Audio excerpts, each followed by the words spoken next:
everybody, and welcome to Roundtable Live. My name is Bear Taffy, joined by Northern Lion, Rockley Smile, and Mathis Games. Hi there.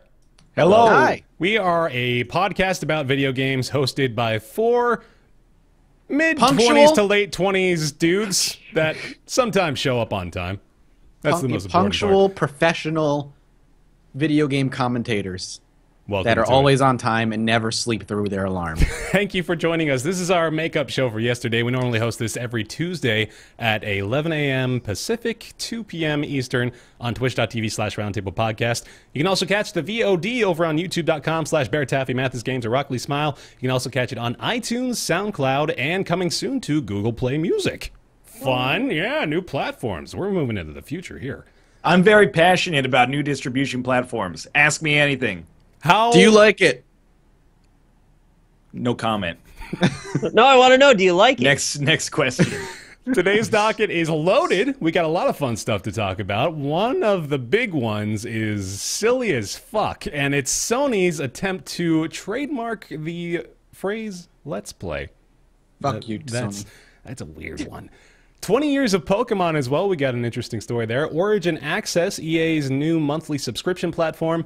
A little AGDQ recap, as well as Bear gushing about VR for 25 minutes. And PewDiePie's new YouTube network that was just announced today, which means this was a strategic decision by us to include the most important news story of the week in this show right here. Do you believe me? No? All right. Bear, when did you get a bass? That's a Guitar Hero guitar. That's a Guitar Hero guitar? Yeah, it's really nice. It's a good looking guitar, man. You got it hanging on your wall. Yeah, I gotta display it because I don't have anything else to hang on my wall. This is Gotta get amiibos, man. This is the extent of my possessions. Oh, shit. I'm gonna Adults are going to come into your room, and they're going to see that you have two Guitar Who do you Hero think controls. I bring over here? I'm here by myself. It's me and my wife. At and some point, an adult, you need to court the respect of like an accountant or a lawyer or a real estate agent is going to see that. You have far too high of take expectations it for the down. quality of my life, man. And they're going to say, I can't represent you because... Shovel Knight amiibo, shut up. This is great. Now, that's pretty good. I like the amiibos. So you know, they actually designed this so that I can scan it without ever taking it out of the box. Really? Yeah, I'm so happy about that. It's the first amiibo that I own that I can use. Look what I have. I'm very I have excited. a remote-controlled light that I Shit, can control son. from my That's pretty phone. sweet. That's the probably kind cooler of than- future tech shit that That's you've got. If you three had a triple dorm in freshman year of college, Nick would definitely have the cool corner right now. He'd have a lava This lamp light too. responds to my voice if I want it to. Oh, no way. Hang All on. right. Okay. Now you got me interested. Disco mode, disco mode, disco Jesus. mode. It really works. If you have Every bit of it sensitivity gives to you flashing seizures. lights. Yeah. Thanks for Disco the mode. Thanks for the Disco sub, by the way, Troy what Salmon. it's You're the called. first to test our new subscription notification on Twitch, so that's active subscription now. notification? Yeah, we're not going to call too much attention to it, but it exists. Let's go ahead and start off with Sony just being a bag of dicks. They're kind of just being a bag of dicks. The United States Patent and Trademark Office rebuffed Sony Computer Entertainment of America's attempt to trademark the phrase "Let's Play." Now, it's not for the reasons that you're hoping for, although maybe those were being held in the back burner just in case things didn't go their way the first time. The reason they were denied the trademark was because there is already a trademark established in 2013 by Let's Play of America, but that's Let's with a Z, so you can understand where the confusion lies. So first of all, am I wrong in interpreting this as just Sony being assholes? Because I'm being pretty blunt about it, and I feel like I'm justified in that. I Well, mean, I mean, they like- didn't originate the concept, and they don't really have anything to do with it. No. But they So- saw buckets of money. Assholes. Yeah, that's where I land, too, pretty much. It's a straight shot to buckets of money, and the only way to get there is to be enormous assholes. I don't Would you really do it? understand the point of even trying to establish the trademark. Like, I mean, obviously you can go like full on tinfoil hat. They want to copyright match all videos on YouTube, which is fantasy land. But like, presumably they want to use it then in like some form of marketing or something like that. And they're worried that somebody else will take it. I mean, beyond the fact that there's already what, like 10 million videos on the internet that are titled Let's Play, and it's like its own genre spawned into itself. There's also like the Rooster Teeth series Let's Play, I have to imagine Rooster Teeth is incorporated on some kind of legal level that would make it hard to establish that precedent. It just seems unusual. It seems tone deaf, I guess. It's surprising that it's only coming up now. Like, you got to wonder what spurred it, like you mentioned. Like, there must have been something that made them think, okay, we need this trademark for... It's like you said, I'm pretty sure marketing purposes are the most logical excuse. Keep talking. It's a very important doorbell, I guess. You got to get his pizza that he ordered, man. That's right. Yeah, we know that. Breakfast. Okay. Breakfast. So, comparable things to this. I don't know if we've actually had anyone trying to file a trademark for the phrase Let's Play yet. And there's not really anything else that's exactly like it. Although we do know that companies have been sort of out of touch with just the idea of Let's Plays in general. But that's definitely getting better, wouldn't you say? Oh yeah, I mean, like, even the PlayStation 4 allows you to stream from it easily, and it has apps for Twitch and YouTube, which are obviously focused on gaming. At least the Twitch one has to be. But like, it doesn't strike me as something. It doesn't strike me as like a shot across the bow of content creators. It strikes me more as just like somebody being like, yeah, why not? Let's like, we're gonna move forward with this as like a slogan or something. So let's trademark it. That's part of like the standard process that we do. And I guess nobody was like, hey, what about like the fact that that's stupid, I guess. Wait, so are you saying that it's a chance that maybe they just completely didn't even consider that YouTube has a thing called Let's Play, and they're just like, yeah, you know, Let's Play, that's a great idea for a slogan. Let's use that. I think it was maybe, I mean, it's all conjecture, but I think maybe it was like, this would be a good slogan, and then, you know, somewhere between marketing and legal, nobody was, I guess, savvy enough to chime in and be like, this is not going to work. It was really nice that the court just rebuffed it like the same day, even for reasons that are not the reasons we would have expected. Right. Yeah, it certainly didn't. It didn't stay around long enough for it to be a big dramatic thing that we all had to be hinging on to see whether or not they would actually approve a trademark and thus destroy all of our lives. Then again, the repercussions of this are probably not going to be that serious. I can't imagine they would be just issuing, you know, trademark offenses. Well, I don't know the legal The worst definition that for it. happens is everyone's network builds a tool that can change the words Let's Play to some other set of words. And then they go through and automate that through everyone's videos, I guess. Until we get that trademarked, and then we go to the next one, and then Nintendo comes along and trademark that one. Well, because I was going to say, how many freaking people can we give royalties to, right? YouTube's got to take their third. Nintendo's obviously got to take some of it, because why not? Sony might as well have some. Why not give some to Microsoft? Everybody should have some. We've had the fun conversation about whether or not it's ideal to be a Nintendo YouTuber before, which I think we've had that talk. Yeah. It's not. Yeah, that's about the gist of it. It's every time we think about it, though, it is fun to think, okay, so you take your original number and then you knock off 40%, you knock off 10%, you knock off 25%, and then you just take some money out for shits and giggles. I can't get in this woods again of like, oh, it's so hard for us. Like, we're fine. Yeah. Every once in a while, there's a cataclysmic, apocalyptic thing like Sony trying to trademark Let's Play, and then it fades away, and then it's like, oh, some things are getting content ID matched, and then it mostly sort of fades away, and then there's managed versus affiliate, it fades away. Like, I don't know. I can't play the violin this much. It's like 4 times a year. This one is mostly just, I think we sort of went off on a tangent on the whole Nintendo thing. Joking hyperbole is really all it is. Sony's is not really, they don't have a background of being out of touch, at least to this extent. So that's what's interesting about it is Sony is not the one we're going to raise pitchforks at immediately. Like, imagine if Konami did this, especially now. Like, if Konami tried to file a trademark for Let's Play, they would be torched, metaphorically, on the internet. It's just sort of a goof. It's like when your like 60-year-old uncle starts to talk to you about games, and then that takes whole you down to his conversation naked derails. basement. Yeah, well, that's true too. That The was a naked weird puzzle time. basement is what it's Naked called. puzzle basement. Uncle Nick's naked puzzle basement. My favorite place. Let's Play of America, though, I need to know more about now, especially because they spell their name with a Z. That gets me hooked. I'm ready to find out. Let's Let play. us play. That's a quick Google. The only LETZ play, perhaps. And of It's course, a non-profit organization that encourages people of all ages to play and helps them create playful events in their own community. that sounds great. Cool, I'm glad yeah. they own the trademark. Okay. There's nothing wrong with that. I don't think they're going to sue us. Let's hope so. You never know. pretty Once you unlikely. get hard up That in becomes the America, next what you big do story. is you just sue people. What if they wanted to write it the normal way and then freaking big YouTube came across and was like, you can't use these words. That's what happened, huh? Big YouTube's been controlling everything from the beginning, man. They're so big. Yeah, it's gross. Sony is silly. Agreed. Nintendo has some good news heading their way, though.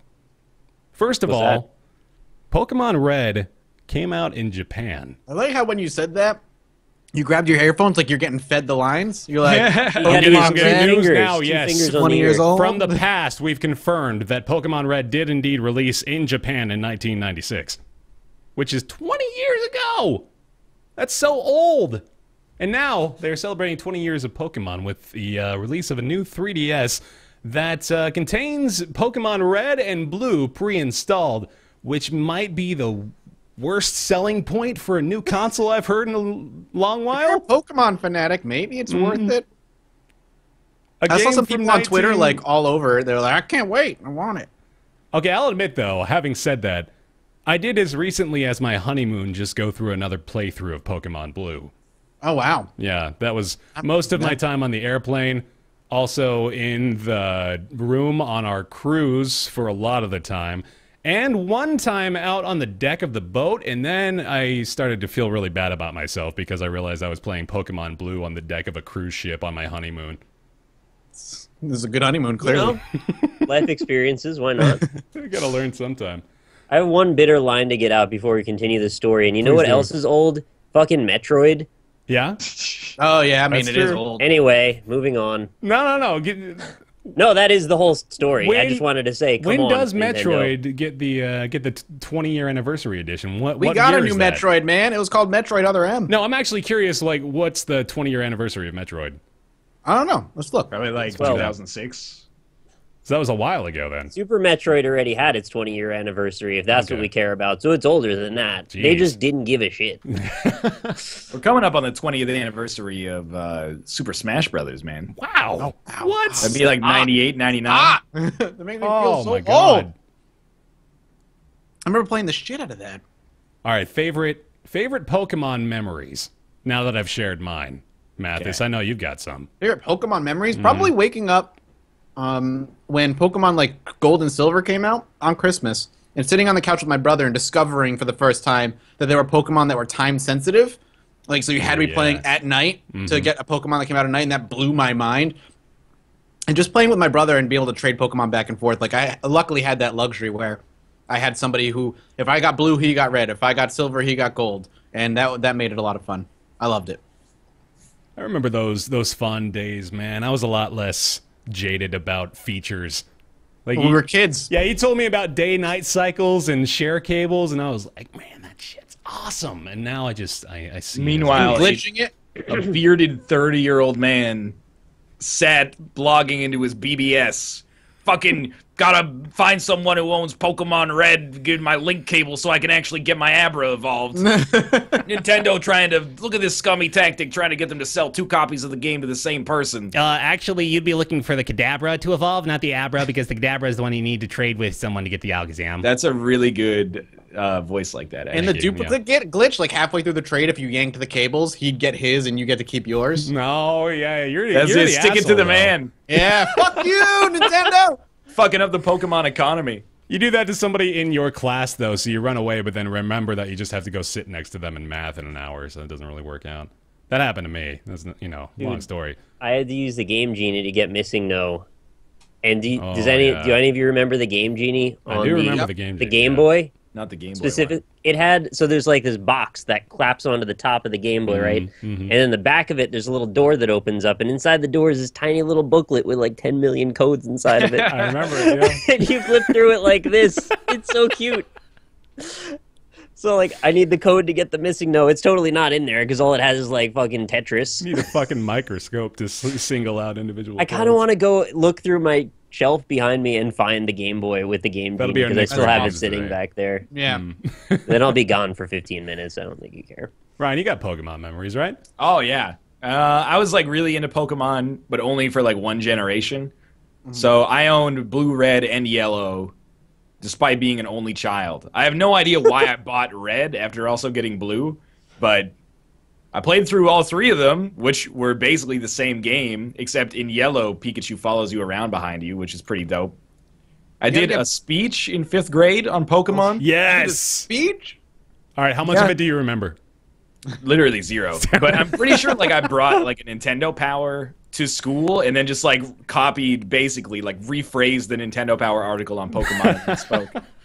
Did the teacher check you for plagiarization? That's not plagiarism as long as you put it in your own words. All right. In 5th grade at least. That's the rule set in 5th grade. Once you get out at junior high, they start to strict it up a little bit. And then in probably like 6th grade, Pokemon cards started to become a big deal. Oh. And like I got a couple packs and my friend got a couple of packs. We didn't really make a deck. We just sort of battled. But he got a Charizard and was super stoked, but I got a Blastoise, so I always beat him. Nice. He'd always be like, I sent out Charizard. I'm like, all right, Blastoise. There you go. It was like collecting 4th edition flame Magic cannon. cards. I remember it was I don't know if it was, I think it was a different Christmas. I got Pokemon cards and I opened like the holographic Venusaur and I was like pumped. That same day, I dropped a tin box on it and punctured a hole right through it. He dropped a tin box on it. Yeah, yep. I dropped a tin Charmander box on it. So scarring you remembered the No, type I remember of metal. it. And I remember being like ruined for like a week. Like I was gonna get rich off that card. What happened to your holographic Venusaur, Mathis? Dropped a Scandium box on it. It was so bad. That's a dope metal reference. Scandium. It's a good one.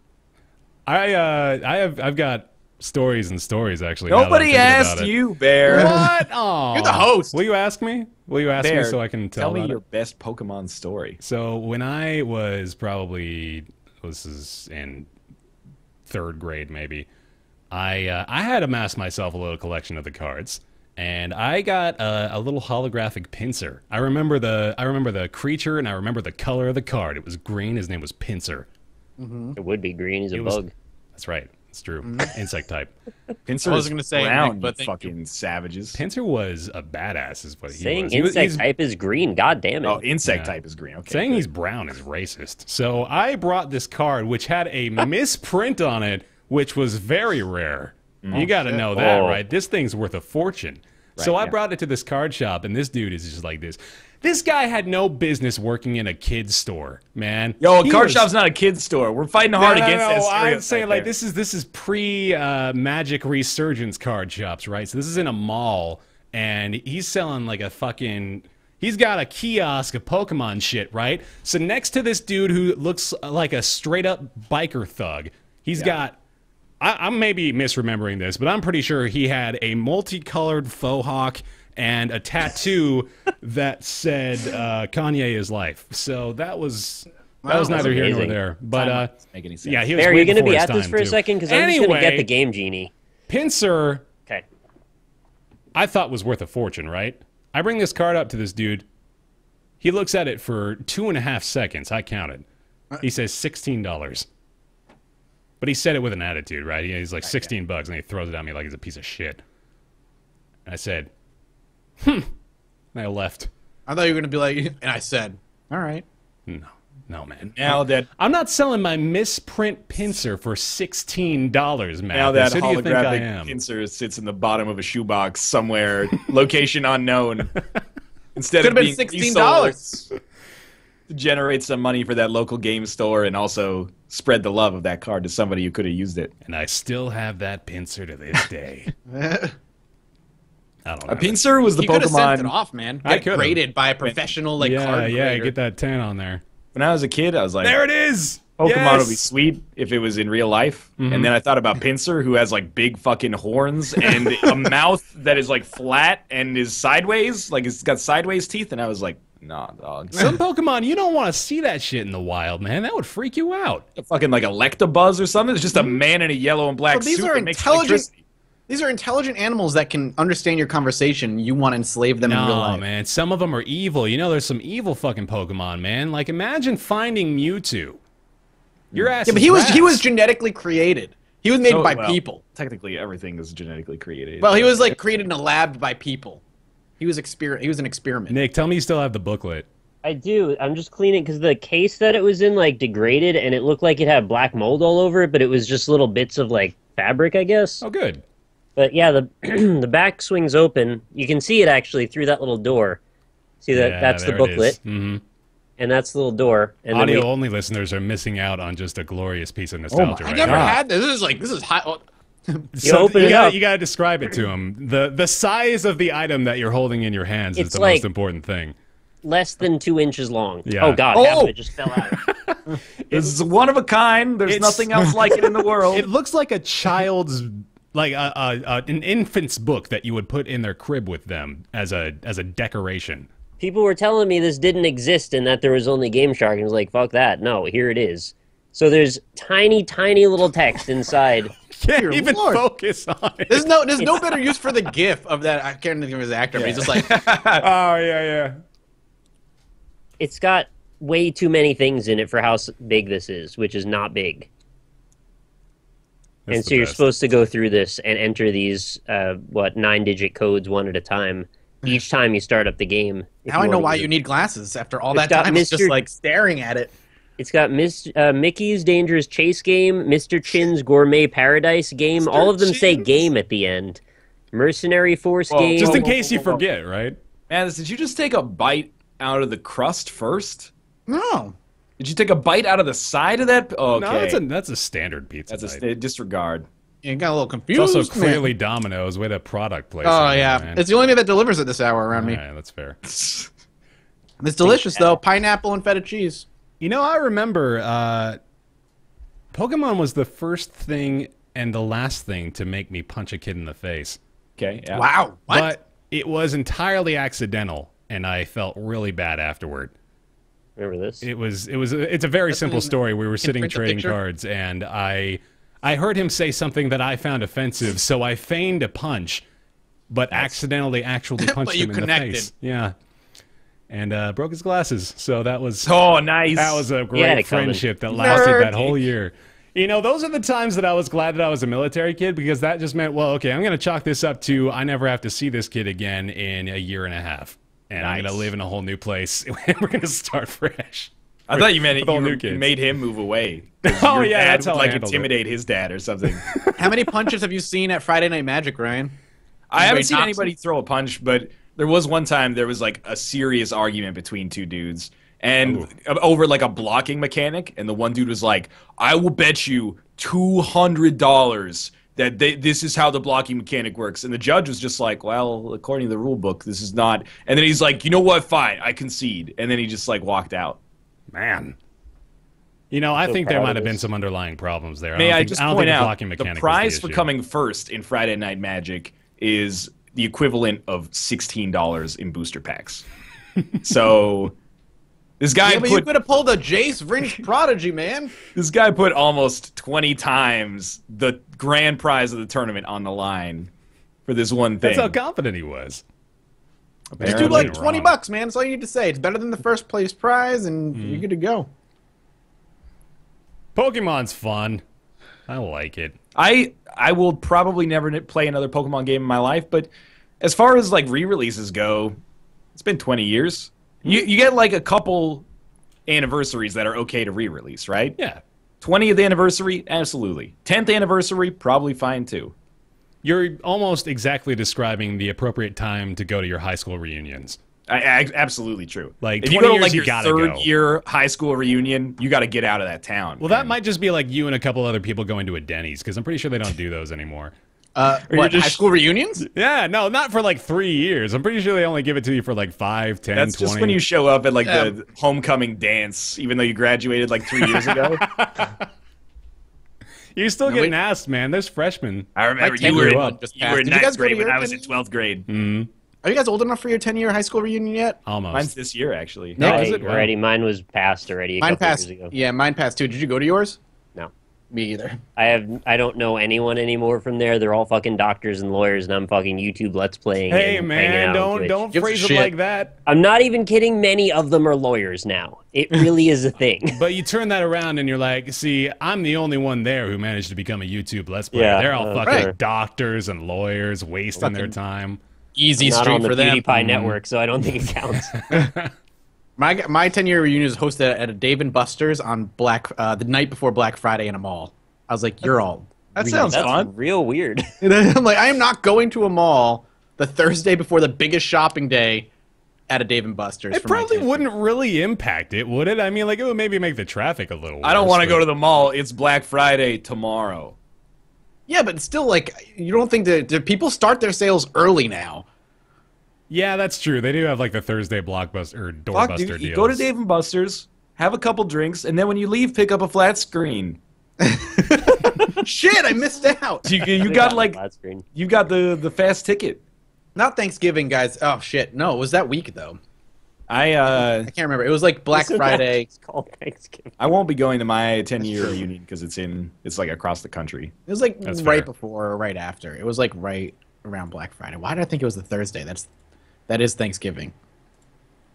I feel like 10 years is like not enough, and 20 is too much.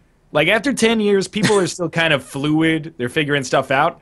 When you're like 36, you're not going to be like, or 38, I guess. You're not going to be like, I want to go back to high school, relive the moments. Hopefully. Well, the jocks will. Yeah, the idea is that it's there for the people that need it, I guess, right? It's more of a support system than anything at that point. If you need the 30-year high school reunion, then I think you've got a deeper issue at heart. 30-year, I'd almost be okay with. Because Really? then that's like enough distance to be like, your life is set. You're 48 at this point. You're 48, and it's like, I don't need to see you ever again. Because what I'm observing at this point tells me everything. If you've already got your shit sorted, you're good, man. I don't Live get a what you good get life. out of it though. Like If you're only there to like a little brag. shaky, if you're on shaky ground, then it's just, I don't know. It's like after a movie when they show you like, whoa, Bert was killed later that year. You're like, oh, closure.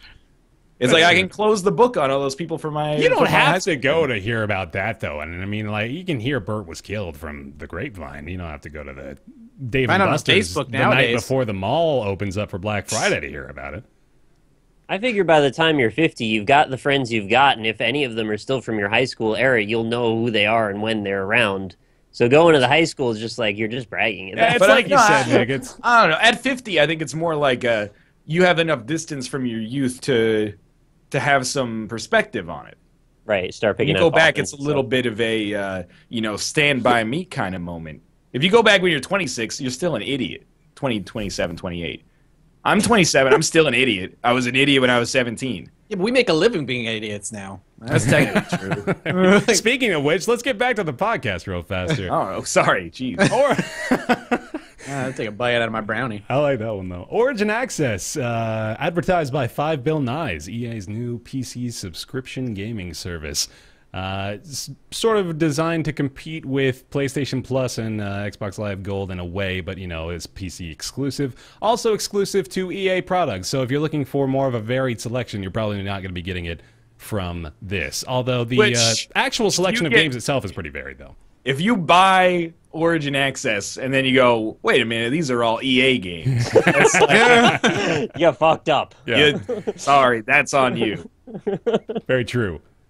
The early subscribers here, and I'm calling it early because this is sort of the early adopters phase of this whole process, will get access to the Vault, the EA Vault, which contains some decent offerings. They've got the entire Dead Space line in there. I think they've got SimCity, Dragon Age 2. I think Inquisitions is in there as well.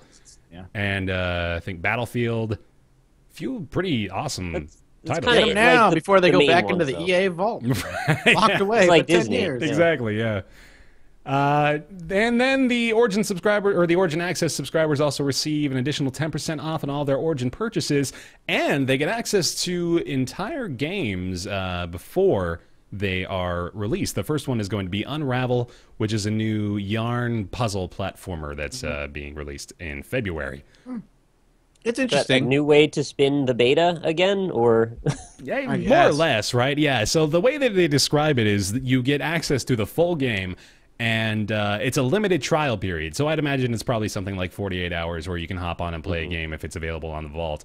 And then they take it away after that, and you have the option to buy it, and then your progress carries over with that. So it's not a trial or a demo. It is the full game, but there's just a limited time window for you to play it.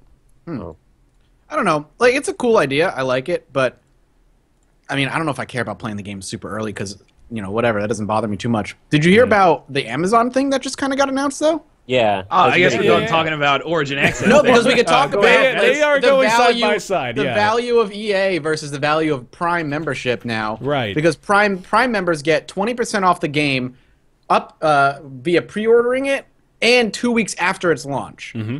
So you know, if you're a Prime member and like after the game launches, you read the reviews, you can still get that 20% off any new purchase of a game, which I find far more valuable because I'm assuming you know you're going to get EA games off Amazon if you want. That might hold a little bit more value if you're a Prime member already. Now, granted, Prime membership is expensive comparatively, but if I feel like if you want Prime, you probably already have it, and if you have Prime, why is playing the EA game a little earlier that much more valuable to you? It's interesting. This is $5 a month, by the way. I think I failed to mention that right at the beginning. Yeah, I think you said this is $5 a month versus Prime, which is $100 for a year. Yeah, but of course it has a lot more intrinsic value. Correct. A lot of value added, and it's not necessarily that you're going to be buying that specifically to get discounts on games. You probably add it for the two-day free shipping. Hearing that news was just like literally no downside, which is the best news. You hear, oh, I get to save more money, and I already have this thing. Hooray! Yeah. That's a good start to my day. Yeah, they're good with the value added. I like it. Mm-hmm. I feel like Origin Access is one of those things that doesn't make that much sense for us, but if you were like 14, you'd be like, this is pretty dope. For $5 a month, I get access to Battlefield 4, which I can play forever, basically. And then a couple of games that I'll at least try out and might get a lot of time out of. Like, they have Hardline, SimCity, you can play last year's FIFA. They're never going to put... It's always going to be 1 year behind. Yeah. But, like, I feel like it's one of those services where you'd be like, this is really cool if you are on, like, a limited income. And if you're older than 14 and interested in this, grow up. It's like... EA Access, it's not called Origin Access on Xbox One, obviously, but EA Access on Xbox One is one of those things that I've been interested in, but just haven't done because I'm like, I'd rather just buy like the game I want once than pay $5 a month for everything, I guess. But yeah, I actually agree that it's kind of like renting. It's like a weird rental service. I think it's good. I mean, $60 a year, at least if you did it for like 1 year, you get a great value. I like the price point especially. I think the price point shows that they understand that they need to compete at a very enticing level, you know? They're not going to be able to get in here with something like $12 a month. They can't compete with who they're trying to compete with an offering like this at $12 a month. They knew that they had to get in really low, and they're actually, you know, they're making a good offering with the Vault too. It's not a lot like EA to do something like this, I feel. They're really sort of starting to turn it around. Yeah. Since the Sims debacle, or not the Sims debacle, but the SimCity debacle, I think especially, they're realizing that, you know, they sort of can't get away with as much as maybe they thought they could for a while there. And now it's getting a little better. Well, there's always the chance that, well, cynical me, of course, coming up here, but I always feel like when something seems a little too good to be true, especially given their track record, what if this is just the enticement level where they're going to say, look, it's only $5. Get a few months go by and then start raising the price a little bit. I don't know. It goes up to 20. I don't see them raising the price. They add a little more value. They add a few more games, then the price goes up a lot, and then what happened to this? I don't see it as that. I see it as... Well, okay, I'm not going to try to say... They're really turning it around, Nick. Come on. Give EA some credit. Well, you know, I also have to play devil's advocate, right? Otherwise, what's the point? I would see. I like the idea, like, maybe they'll add added value, but I feel like instead of upping the price, they'll start... If this happened, they'd add tiers. Right. And you can stay at the base 5 tier if you want, like, whatever they add, 10. Oh. I see that might be what they... Well, what do they add to this that makes it more valuable? $30 a month, you get every season pass for all their games every time they come out. Yeah, okay, maybe. And that way you can pay two levels ahead for the season pass. Yeah. Let me be the one to just say I think this is a good decision, and I'll leave it to EA to make the mistake before I criticize them for it. Or give them any more ideas as to what to do. For right now, I'm like, man, for $10, you could play the shit out of Battlefield 4 for like 2 months, and beat Dragon Age Inquisition. That's a really good value right there. I kind of feel like it's one of those things you never want to stay subscribed to, because right now you're getting like 30 games or 15 games for $5, but then it's going to add what, like a game every 3 or 4 months? So in a year, this subscription is probably going to look like a lot worse. They it's have like getting Photoshop or something. Yeah, yeah. After a while, you'd much rather have just bought it than be paying $12 a month for it. They have to keep adding things to the vault to keep subscribers. I think that's the given. Well, yeah. But it can't be new games. Yeah, I guess so. So or they would go out of business. So they very clearly then just withheld a few titles to be able to introduce those at a later date. That makes sense. And then the Trials thing is going to be the other big selling point. So they've got Unravel first, and I don't know, they don't really do much for their non-Battlefield Dragon Age sports games, you know? Like, they don't get a lot of love. So I'm wondering even if they look at this as a major selling point, or if that's just sort of like a extra thing to them. I think it's a way to recover. It's not even really recover, but just to kind of exploit their back catalog for money they wouldn't otherwise get. Yeah. And exploit obviously is a super loaded word. I don't really mean it like that, but it's, I mean, like the games. Functionally, it's the right word. Yeah. A lot of these games are not going to be making very much money anymore. So better to throw them in and like Nintendo make does the it with subscription their look nice. virtual console. Like every company's doing it in some way. It's EA's official Humble Bundle for their own work. More or less, yeah. Yeah.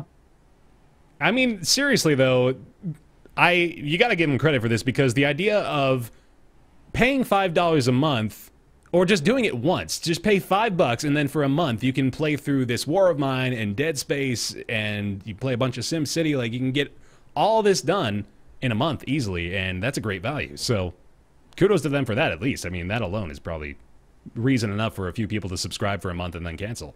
Yeah. All right. That, or you could get 1/3 of a month of World of Warcraft. Aha. Shit. Shouldn't I think open that's up more that a can problem of for worms. Blizzard. I'm just saying, to put it in perspective, it's pretty cheap. Yeah. All right. Real quick, we want to touch on AGDQ because it sort of feels obligatory to at least mention it. The fact that they managed to raise over $1 million again for charity is pretty fantastic, so we got to give them kudos for that. If you have no idea what we're talking about, AGDQ is awesome games done quick. It's a yearly event hosted on Twitch. Usually gets a couple 100,000 viewers, so a lot of you probably know what I'm talking about. And this year was no different. Always awesome. A lot of really good runs. What were some of your favorite runs from this year's event? Anyone at all? Anybody? 2 players, 1 controller, Super Metroid. That's badass. I've never seen that run. That seems pretty sweet. I liked the Half-Life 2 run by Noir. He was really funny. My favorite part is how the announcer that whole time just kept calling him Noir, and I wanted to punch him in the face. I'm like, it's Noir. Come on. Noir. But I think Half-Life 2 is the first time I've ever watched Half-Life 2 speedrun, and like the movement of that reminds me of like Tribes. There's a lot of like skiing down slopes and then glitching away to maintain that momentum, and just like ripping through the levels really, really fast. That was really interesting. Has there been another game like Tribes that you know fills that void in my heart of being able to just skirt around the map like crazy? Yo, Shoot Mania was like that. Yeah? Shoot Mania is, if I had known you guys more in like 2012 probably, like March of 2012, I'd be like, yo, it sounds stupid as hell, but you guys got to get Shoot Mania and play it with me. Yeah.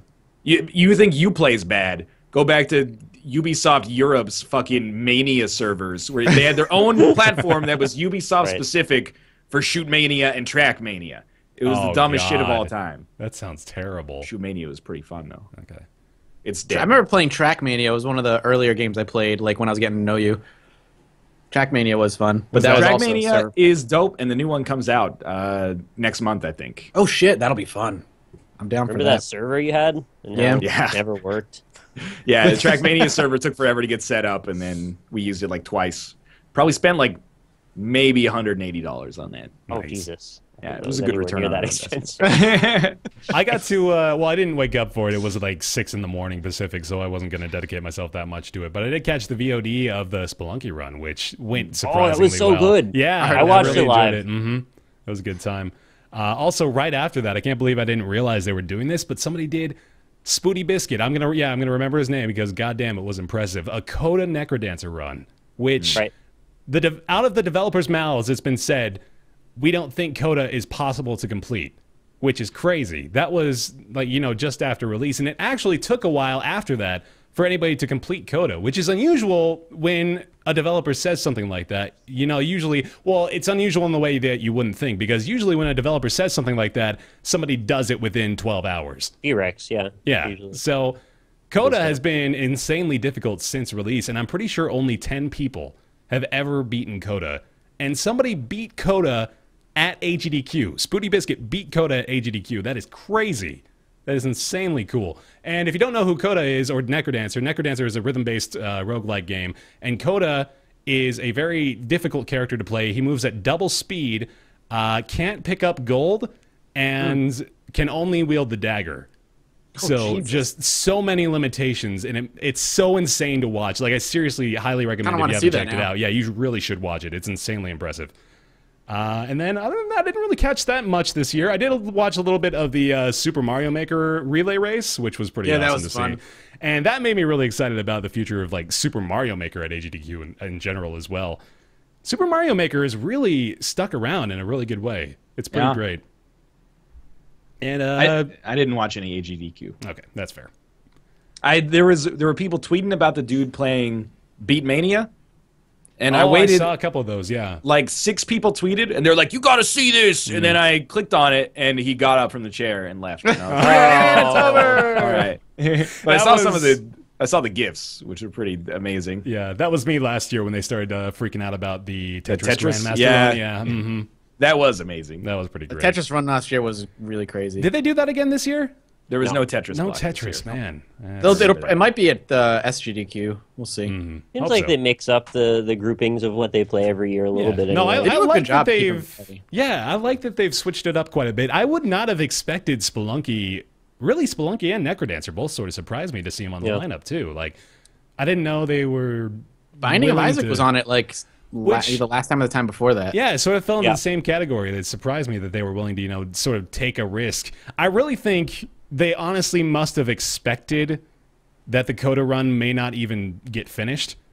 So just, you know, prep yourselves for failure. Yeah, the worst case scenario is, oh, I didn't make it. Sorry, everybody. And then we go on to the next game. Well, a lot of things like that happened, and there was a lot of things they had to jump to backup saves. And I mean, one of the last ones they did a Super Metroid reverse ball sorter run, which, you know, he died a bunch of times because he's fucking running around in everywhere hot with no Varia suit, and that kills you really fast. That was very impressive. Never seen that run done before. That was cool. And I appreciate that it's still possible to do new things with Super Metroid after I've watched and played that for like 20 years. That was actually the other point I was going to make, is that I love that in a lot of the games that have sort of just become staples of AGDQ and these events, they're finding new things to do every year, which is insane. Symphony of the Night, too. They also had a different run with that, too. And I think Kyle, our friend Kyle, actually, Full Grown Gaming was a part of a run at AGDQ.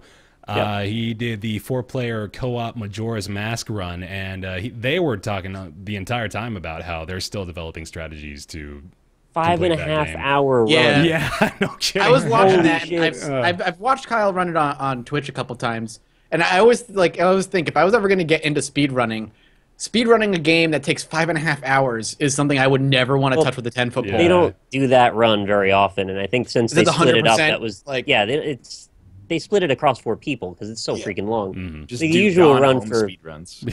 Gone Home, I could finish that in like 3 minutes. What is it, like 45 seconds or something? Is it even okay? It might be shorter than 3 minutes. Without spoiling the game, I'm pretty sure you can get to the ending right at the start. Immediately. If you know. Yeah, you can. Yeah. Again, don't go looking for it if this is your first time playing the game. Well, you'll miss the entire game, so Yeah, honestly, yeah. it won't really hurt you that much. You just won't know anything about the game. Right.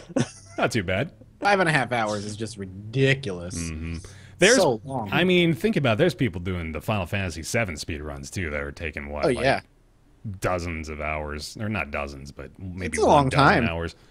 Because there was like 4 hours into it, they were doing something in Majora's Mask, and they're like, "Yeah, this can be a run killer." I'm like, "A run killer 4 hours?" They in?" said that a lot, too, which like, was crazy. Jesus. Yeah. So would wanna die. not only is it a 5.5 hour run, but every 5 minutes there's an insanely high-risk thing that requires insane technical skill to complete, and they just, this could destroy the run and add 30 minutes to it, but let's see what happens. Oh, we did it. Hey, all right, cool. Let's move on. They have backup saves. I think they run into those same things in a lot of the other categories where they're run killers in that segment as well, and then they just bring that same kind of worriedness over to the new category.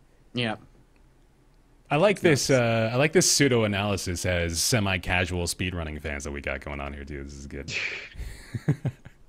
It's great. Yeah. I love it. That's like 24 hours, 7 days a week for that 1 week of just background noise. It can always turn on. And you're like, there's always something cool to watch. Yeah, it was sort of like when on Bob HGQ. Ross was going, right? Yeah, that It's was like, fun. well, if you got nothing, you always got AGDQ to turn on.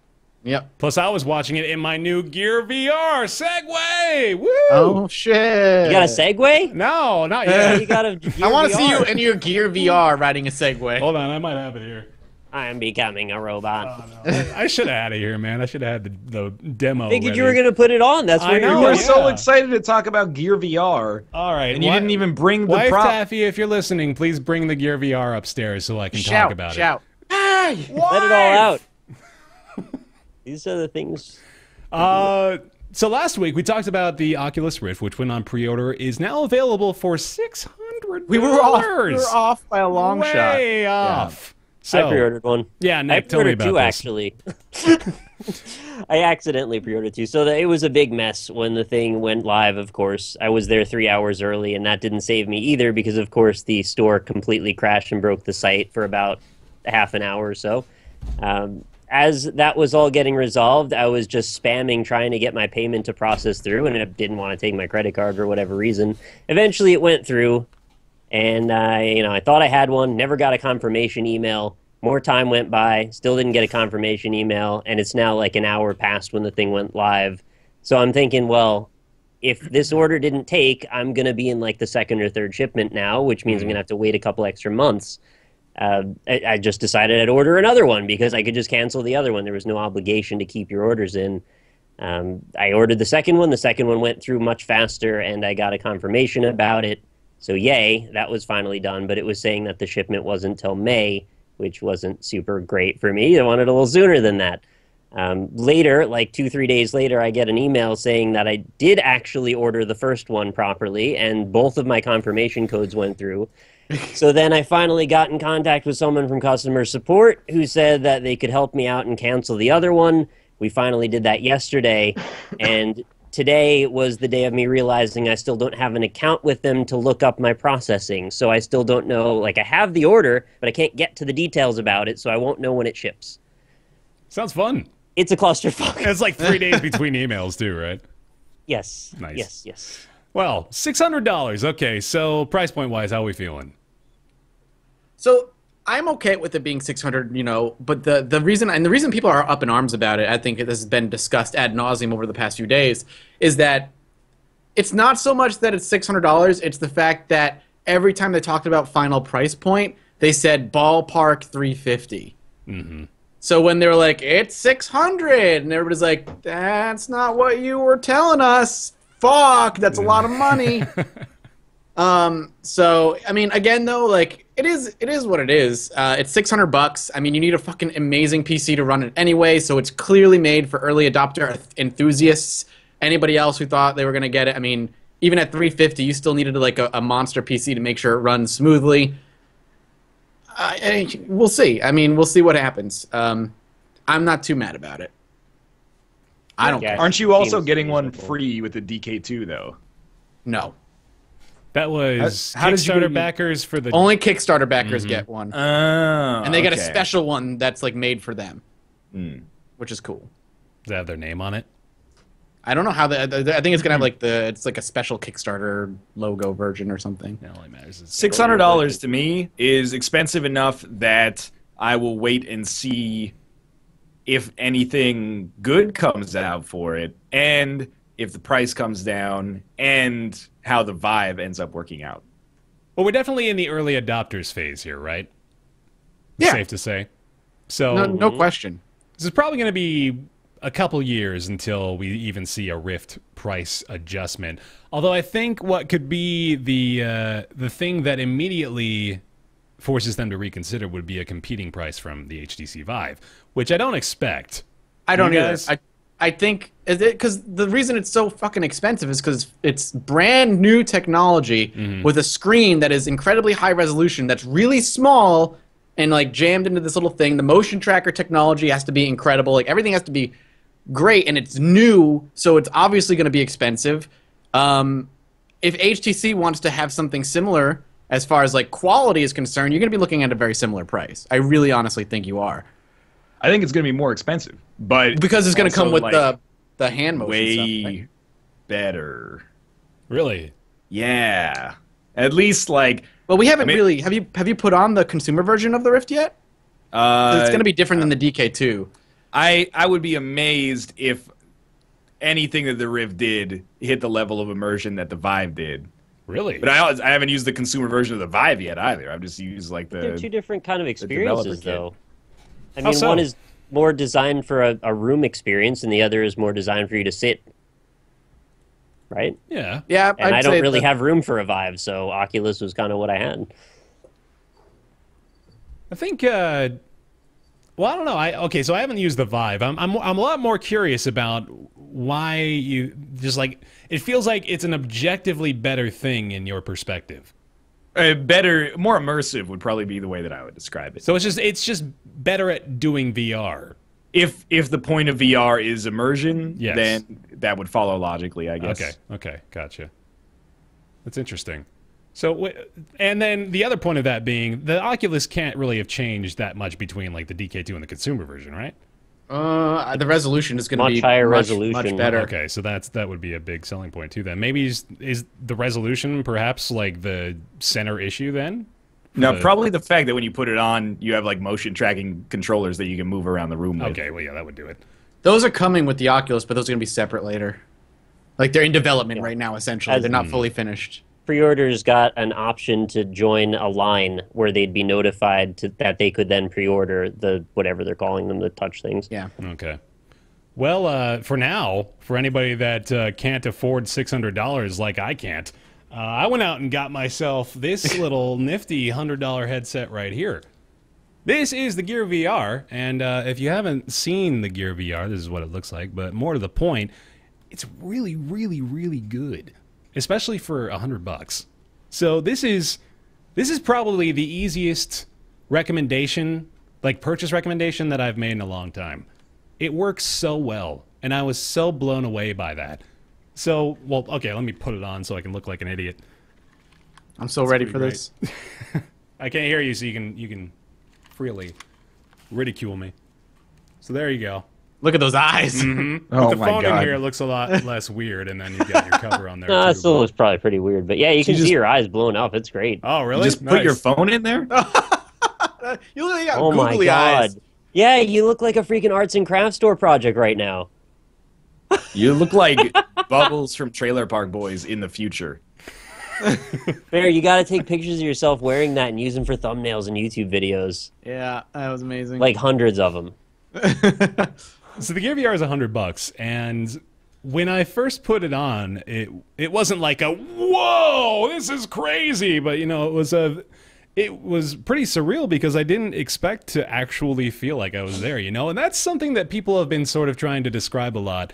You know, like journalists and people that have been reviewing the Oculus and all this VR technology, they're trying to find the way to explain how it feels, and I think it's impossible because you sort of just have to do it in order to understand it. But it actually creates that sensation that you're somewhere else, which is something that I was really not expecting from a $100 piece of equipment. So I'm super satisfied with it. Obviously, it requires some high-end technology with your actual phone. So unless you have, I think it's a Galaxy S4 or better.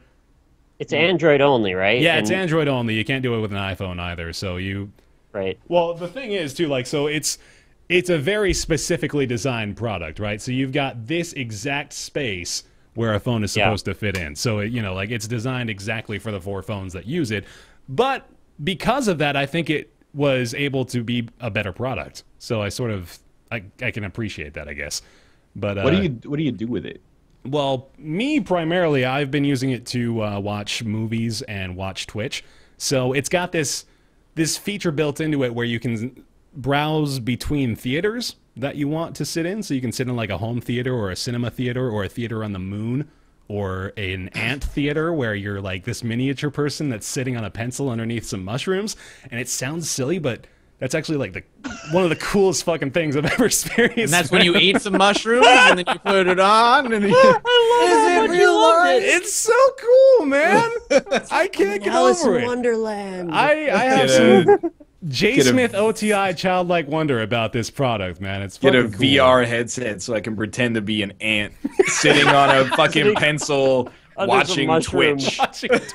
Watching a dude sitting in a chair playing a The video game. future is now. It's so This is immersive. beautiful. Jared, does this device do anything other than hold your phone, or is it just a piece of No, plastic okay, with a okay. hole So in the end of it? I'm going to get to some real selling points here. So I played some games on it because I knew we want to talk about some games, and I've got some good ones.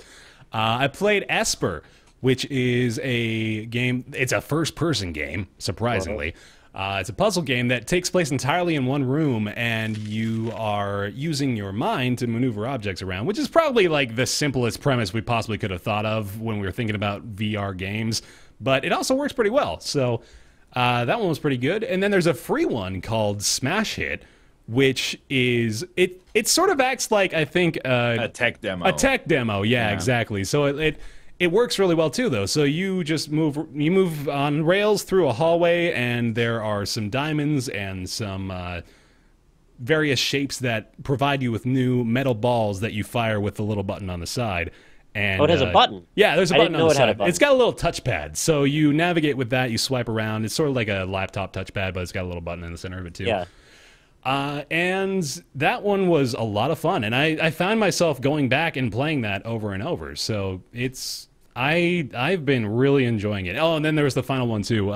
This is Land's End, I think is what it was called, and that's more of just like an exploration one. But the ones that create the full 3D environments are my favorites because they have a lot of attention to detail because the space that they have to work with is very limited. So like in Esper, for example, the room looked awesome, and it felt realistic, and it felt like the spacing made sense, and everything. It's so crazy because you don't have to think about that stuff normally when you're playing a game, right? You don't consider the idea that, oh yeah, they really put this desk far enough away from me for me to feel like I'm actually there. Like that's not ever something I've had to analyze. So it's really impressing me, and I'm looking forward to the future of it because if this $100 thing that I bought at Best Buy on a whim is of this quality, then I'm pretty optimistic about the other things. And that's my Gear VR gush. Can you imagine one day we're all just sitting at an actual round table? People can put on their VR headsets and they can look out of our eyes at each other. Okay, that too. I wish so badly that there was a way to do like multiplayer versions of that because the only thing I wanted to do as soon as I got into that fucking ant theater was say to my wife, "Babe, you got to come in here. This is the coolest thing." But you know that doesn't really work that way right now. Maybe soon though. Yeah. The way I feel like we're on our way there. The way I think about this, though, is kind of like when people were like, yo, dog, now that the internet and 3D games are like a big thing, what if you could enter like a 3D chat room that was like a world where you could walk around and interact with people? And that was like the height of what the future of socialization was going to be like. Yeah. And we're here like 10 years past the point where that could have happened. And outside of like MMOs, I guess, this is not the way it worked out at all. Just nobody gives a shit about it. That's kind of like, I don't think the watershed moment for VR can be, let's sit in a theater together and watch a movie. Yeah, but it's so cool, man. Well, I think about- don't dispute that. Best but- argument. I know that really is the only argument I have. Like I think know, about but I want it. tabletop sim and how fun that could be to get 3 friends together and actually play with shit on a board game together at a table. Yeah, virtual definitely. table. That's doable. Those are all, yeah. It's like Ryan said though. Like it's not what is driving VR. You know, is the idea that we can all get together because we realize that we don't really actually want to share the virtual space with each other. We just want to be in different rooms using Let's Go to Meeting or something like that. But yeah, it's very. It really is giving me an optimistic mindset about VR because the experiences I had, I've mentioned to you guys a couple of times, I had some sort of suboptimal experiences with VR before that. Like I had a couple of Oculus experiences that left me sort of thinking, oh yeah, you know, that's kind of neat, but it's not really the immersion or the groundbreaking technology that I was sort of coming to expect from this experience. So it's left me with a much better taste in my mouth now.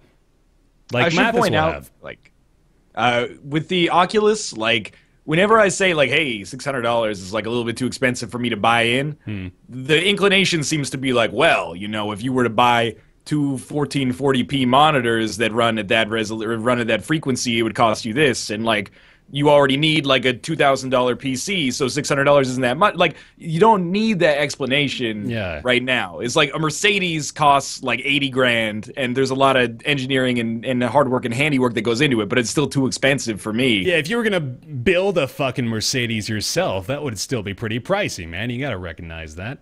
So I'm very optimistic about VR, and I'm confident that the consumer grade Oculus will be like a cool product, but I still need something a little bit more to push me over the edge. Because I think, like, for me, I would put it on and be like, I'm like in the game, cool. But I need like my Wii bowling to be like, this is kind of a proof of concept that this works. I don't want to just. You need like the game that sells it. I need for the you, killer pretty app much. for VR. Right? I can't just like put it on and be like, I'm on a roller coaster. Okay.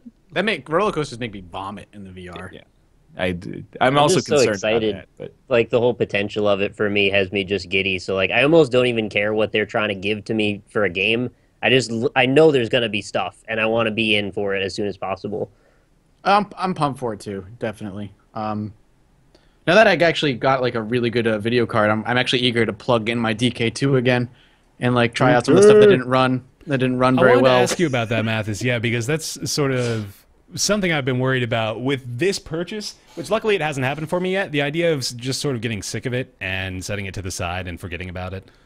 And well, has that happened for you with the Oculus, more or less? No, I never got sick of it. The problem was that my card. Okay, so like as we discussed, the Oculus and I'm assuming the Vive and all that stuff is going to require kind of a beast of a machine to run it. I was running an i7 4790K and a 780 GTX when I initially got it. Yeah, those are numbers. Yeah, those are numbers. Like a 780 GTX like NVIDIA card it was pretty good. A good processor, a good video card, if you're unfamiliar. And I was still struggling with some games because of the way it needs to kind of filter through motion detection and all that stuff. I was still not hitting the frame rate that you kind of need to not feel sick or like brought out of the experience and stuff. Some games, on the other hand, were fine. So the reason I put it away is because games like Elite Dangerous, the one that I loved playing on my headset, it was an incredible experience. But once I left like a starport and I was out in space and like fighting, it would judder. It would like it blur. It would just not 100% there. So I had to put it down because I was gonna. All the games that I wanted to were making me vomit. Yeah. So I'm excited because looking at the specs and stuff. Now that I have my 980 in there, I'm really pumped to plug in my DK2 again and really experience those high-end games in the DK. I'd be curious what it's going to be like. But the bottleneck was very much the video card, though. Like, my processor is still pretty high-end. Like, the processor that I have still goes for like $300 or $400. It was the video card that was holding it back. So that is something I should mention as well that you just reminded me of. It's a lot more noticeable when you have those sorts of issues in VR. It's really noticeable. And it really destroys it for you, too. Like, almost instantly, it completely breaks the immersion, and you think, oh, geez, yeah, that fucked with my head. It must just be the proximity of the screen to your eyes because, it doesn't look like it's even necessarily that bad. It'll be like a vertical tear here or there that'll, all of a sudden completely shatter the screen for half a second and then move things right back to where they were. It fucks it completely, destroys the experience. It's just like your brain goes crazy. So that is an unfortunate side effect of it. But, it's, I guess, something that just sort of comes with the territory, right, as far as that's concerned. The other thing I'm a little nervous about, just being somebody who's really prone to motion sick, is games that require fast movement. I thought you were getting sick right now. You're getting sorry, I'm prone. Just talking about it. So prone. But like there are some games that are like, if you're prone to motion sickness, just be wary because games like roller coasters or any fast moving thing, what I noticed is being on those things, getting up to the top of a hill, your body is like, because it's very confused, your mind is confused, so your body is expecting to feel that drop. And so when you go down and you start moving and your body doesn't feel that drop, but you still have the sinking feeling in your stomach. You get that sensation still, yeah. Yeah, and then you're like, well, I'm not feeling the force, and it just it makes me really sick. If that's something you're prone to normally, like it's going to be worse on a virtual set because your body is not experiencing what it's expecting to experience. So you just like vomit, like, oh, I can't do it. And even if you don't think you're that guy, you might be that guy when it comes to VR. I didn't think I was going to be that guy either, but it got me pretty bad a couple of times. Like I had to, well, you know, I figure it's probably a good idea to not stay in there for too long anyway, but I did have to take pretty frequent breaks. We say that now. In 10 years, we're all never going to freaking wake up. We'll be wearing this shit like it's normal stuff, man. I saw a picture of a dude just enjoying a McDonald's McCafe outside on patio. Yeah. Yo, dog, get on my mushroom. I'm watching an old episode of join me on my Scrubs. mushroom. My mushroom. Man, I promise it's good. You haven't seen How I Met Your Mother until you've seen it on a mushroom. We don't even fucking sit on the mushroom, okay? We sit on a stick, and it's under the mushrooms. There's a lot of them. It's a field of them, and it's beautiful. Fuck you. This reminds We're me gonna of talk about a like game. when you would have like Winamp in 2001, and you'd be like, "Yo, dog, what kind of visualizations you got hooked up there? What kind of I made those. I made the visuals. You did too. I did it too, man. And you're like, "Yo, you wouldn't understand, man. The music just sounds differently when you set the mood with the visualizations." You know, in Indie Game the movie, when Phil Fish would sit with a monitor right in front of his eyes, that was me in like 2003 making Winamp visualizations. Yes. I was just staring at the flashing vizzes. lights. I like you calling them vizzes. That's hip. Vizzes. Yeah. I was just blasting Spine Shank listening to that shit. Blasting spine shank, making vizzes, man. Come hang out under my mushrooms. It's the fucking future. Oh, man. But there are definitely some things that really amplify the motion sickness. I don't know about you, Bear, but for me, another thing was like getting really close to a wall. I don't know if you can really do that, but No, if I I get didn't really really close have to to. a wall, like, and then like turning my head and stuff, and just the way the wall would, it made me vomit too. Luckily, most of my experiences have either been sitting still or moving in a straight line. But I guess it's probably a completely different experience to just be playing on a PC too, because with these games, the games designed for the Gear VR, they're not really going to be, you know, well, actually, there might be a lot of the same offerings that are being made available on the Rift too. But you know, the difference being there's games being made for the PC that aren't being made for Oculus VR, right? So that's the difference. My impression of the Gear VR, from what I've heard, is that as soon as you put it on, it puts the game on like a screen, and you can look at your hand and see the controller, and then play it like really far away. And you're like, man, it's like I've really got a controller in my hands right now. Maybe I there's probably a couple games like that, but I haven't really. I wouldn't say that if you ask me now. Yeah, that's about all I've got for VR.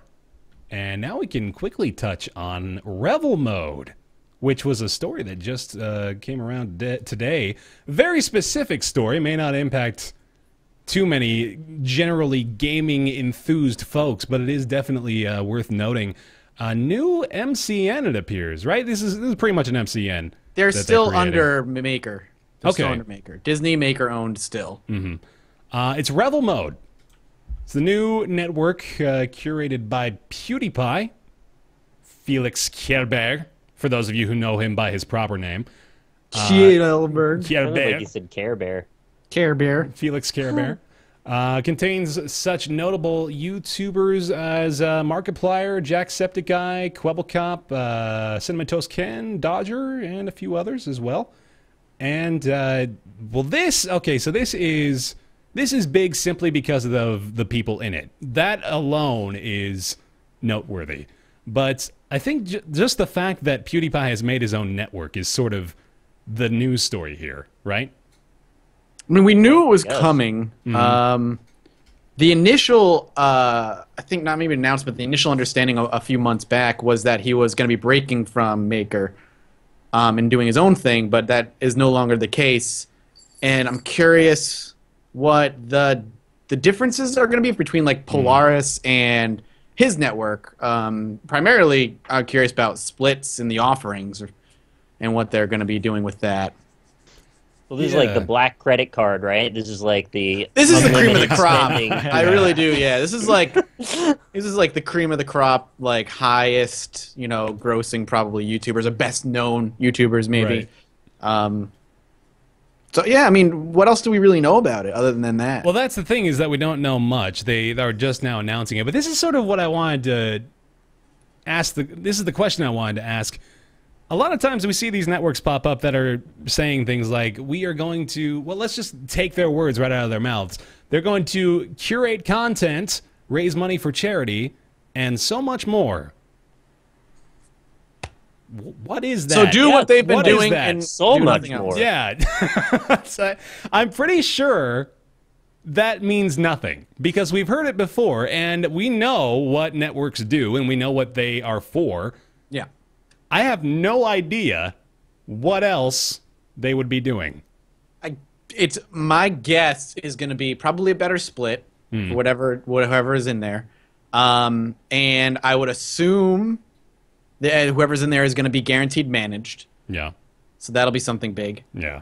Well, And outside the of that, like- the thing about that too is like it's pretty easy to assume that of the people in there now, most of, if not all of them, are already enjoying this status for the most part, like you described. They're probably not even working on splits anymore. I imagine they've got something that's totally different.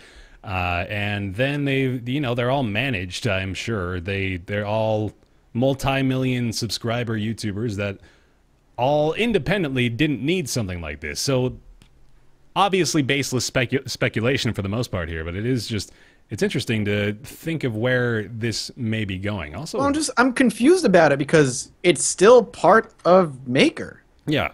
which is what Polaris is part of. Like, it's still under that umbrella. So what are they bringing to the table that Polaris does not? They must What is have more different? creative control than they did prior. They must, Otherwise, right? there's Like- literally no other reason for them That's to what have done it. Yeah. I don't know. I'm curious. No, that definitely makes sense. I don't know. I don't really like to comment on it because there's so much unknown that we're just filling 'Cause we in don't the know. blanks. Yeah. And I think the blanks are being filled in based on assumptions that we have no actual knowledge of, and I worry that this is feeding perhaps a stereotype of the YouTubers involved that is not helpful. What would that be? Well, I don't know. Are they all multi-million subscribed YouTube channels? Yeah, I'm pretty Dodger, sure. Dodger doesn't Dodger's have not. a million subscribers, does she? Okay. No. Like, I don't know. I just think we're kind of filling in the blanks here with a lack of information, and I wouldn't want to speculate about it. The stuff that I would want to speculate about is all inside baseball stuff, like, again, managed or what the CPM would be or stuff like that. But, I don't want to burn any bridges by coming across like I have a bad impression of the network without knowing anything about All it right, at so all. let's save face here by saying, hey, if any of you 9 people are watching this video, we mean you no ill will whatsoever. We'd love to join your network. This stuff is on the public record, man. Like, Yeah. I don't know. I think it's... I'm not going to speculate on it. That's fair. We don't know anything. We don't gain anything by speculating. It's no just one's very ever- interesting, you know? If we're wrong, no one's ever going to call us on it. And if we're right, we get to say, like, oh, I told you so. I knew it. Oh, that's worth it. That alone right there, that's the feeling we need. Now, I think just the simple fact that these are probably some of the most, if not the most influential people on YouTube right now. So it's definitely going to make waves. It already has, of course. This is a channel that just popped up today for RevelMode that now has like 30,000 subscribers. So, like they have the power to do a lot of stuff on YouTube. So it is certainly worth, in my opinion, like investigating the possibilities here of what they could potentially be trying to bring to the table. I don't know if they're maybe even going for a little bit of a liberation tactic, perhaps, for YouTubers who are caught in the deep depressing well of 60-40 RPM splits, like maybe something like that's going on here. But yeah, it's also very true, as you mentioned, that wild speculation may not be the idea that we want to stick with. 99% of the time, in my perspective, the network that a channel is under has no effect on the content. So, It's true. Yeah. like, I mean, we had the same thing happen like a year and a half ago when Jetpack was started by CNanners and Vanos and Syndicate. Which, what happened to And- that? It's still going. Is it? That's Wow. I don't want to devote too much, I guess, attention to a news story that is probably going to be like, they incorporated and now they're going to just basically be the MCN that other YouTubers continue to do business as usual under. Fair enough. All right. Let's talk about Tharsis. It's new. I really wish I could. Oh, damn. What happened? I just it's the same. I tried to get into it a second time, and my brain, I just couldn't parse how it worked. Like the tutorial was too much info okay. for me, and I just couldn't do it. So I actually watched today. I think I watched a little bit of Quill, a little bit of Ryan, and now I have a pretty solid understanding as to how Tharsis worked. You didn't watch But me, it looked though. cool. You wanted to get an Tharsis understanding of before it. we Yeah. too far down that well. Get into the what it is. Sure. Tharsis is a turn-based space strategy game, dice-based for pretty much everything. The goal is to get your crew to Mars after an unexpected disaster hits and forces you to act on your feet. It's very difficult. That, I think, we can all agree on, right? It's a pretty tough game. Yeah, a lot of luck involved with it, too, unfortunately. Overall, I am a pretty big fan. And I'm willing to let the luck stuff, not even really let it slide necessarily, because I sort of feel like that's maybe a little bit of the appeal to it for certain people. And I think this one's going to be a little divisive as well. Not necessarily between all the four of us, but with people in general, for that reason, maybe alone. Feel free to take the win, though. I can't say anything about it. My only complaint about it so far, out of the very little time that I put into it, is that the tutorial is just, and the UI is a little bit just, there's too much going on, and they don't do a very good job at like breaking it down for someone like me. Options. Yeah, for someone like me who I have a hard time like comprehending without reading something 100 times, and if there's just a lot going on the screen, I just can't focus. So I couldn't figure it out. I couldn't break into it. I was that the first time I booted it up, and it took me a little while to get into it. But once I figured it out, it's pretty intuitive once you recognize what everything is on screen. And as you mentioned, they probably need a better tutorial to sort of give you a better idea of what actually is done with such things as the research projects and the individual modules. Make a little bit more sense when you've employed those tactics in a run. But yeah, I think that's definitely a knock on it that's valid. I agree with that. I think it starts out a little inaccessible and kind of needlessly so, because it's pretty simple in its mechanics. Basically, what it does is just give you a lot of options. You know, people have been kind of reductively calling it space Yahtzee, but that's pretty much what it is. Like, you roll dice. There's a category that's best to commit those dice to save your life or extend your life. If you can't commit to that, go down the flow chart. Like, do I have anything that can do this? Do I have anything that can do this? But it's like almost too much when you first see it. You're like, what is this research? What is like character, my character class? What is growing food mean? And then the other thing I think about Tharsis, even though I quite like it, is that it seems like the cannibal stuff is kind of like shoehorned in. Yeah, I was going to say that too. I agree. Like It's 4 like weeks to be in. extreme a little bit. Like, it doesn't seem like it really needs to be there. Edgy. Yeah, Like, the marketing is like, you know, cannibals in space, but it's like, it doesn't really have to be cannibalism. It seems like kind of an arbitrary game mechanic, I guess, but that could also just be the way it's presented. Yeah, I was actually just about to say a little bit of the presentation there, because there are just some gratuitous parts of it that exist solely for the idea of, oh yeah, you terrible person, you ate another human being, what's wrong with you?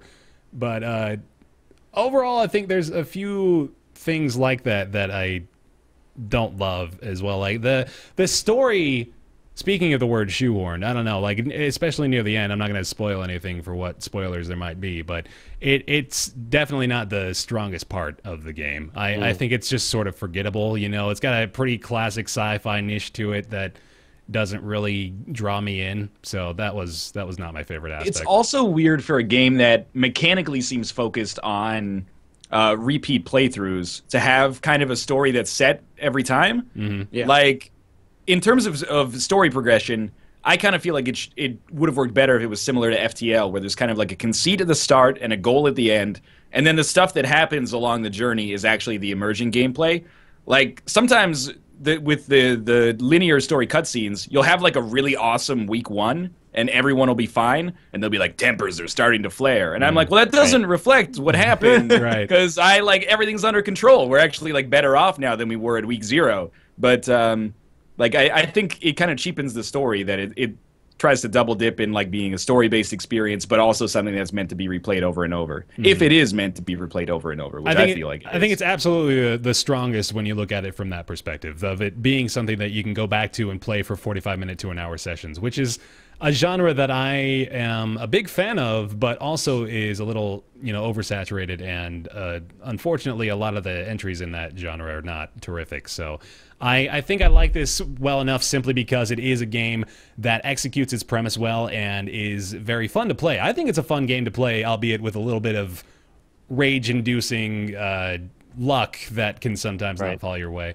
Yeah. I've been really enjoying myself, though, enough to, I started a series on it, so I'm obviously enjoying it to a certain extent. But I've been having fun with it, and I like the balance especially. I think the balance is done pretty damn well. I think it does a very good job of putting you in a whole bunch of positions through the course of a single playthrough that are very difficult decisions to make, which I think is something undervalued in games in a whole. I agree. Like that, the ability to create a situation in a game that presents two options that are very difficult to choose between, that's really tough to do. That is extremely difficult. So, and it's also risky, too, because if you get it wrong, you risk making a lot of players angry and potentially not have them return to doing what the decision would have been. Mm-hmm. So you want to take some power away, but not all of it. Yeah. I like the idea of it, too. Like, again, I'm speaking from a point where I've really barely scratched the tutorial, but one of the things that I was excited about when I got the email from them, they're like, it's a bit of FTL, so I went in with an idea of, like, replayability, random encounters, but when I haven't played much, but when I've watched people play it and the little I played, it really does seem more heavily in favor of the RNG aspect than really your control. Your control just is limited to, all right, well, that's what RNG has given you. Yeah. Where are you put you those mostly numbers? tamper with the result of RNG, right? Right. I actually layers too.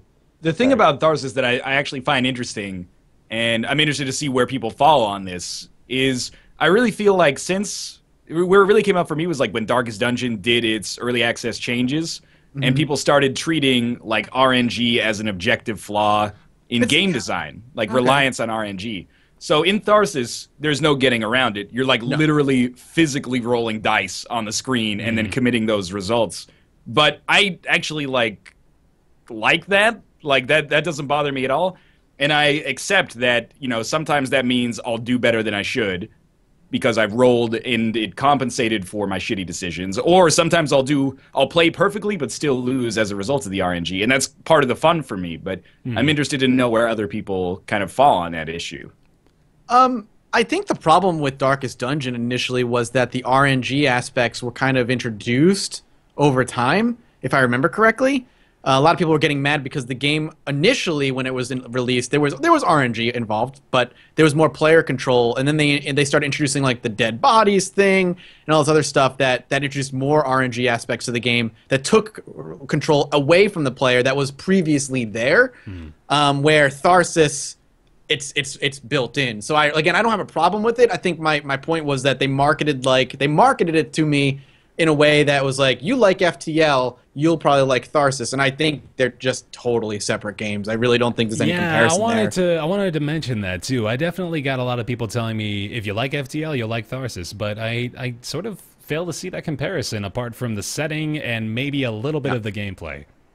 The way it's structured is a little FTL-like, but the actual gameplay and the decisions you make are not really FTL-like. I would agree. You could probably feels like spin marketing it. speak to me. Yeah, It's just sort of broad strokes. It's like, hey, it's in space, there's RNG, it's a spaceship, and things are going wrong.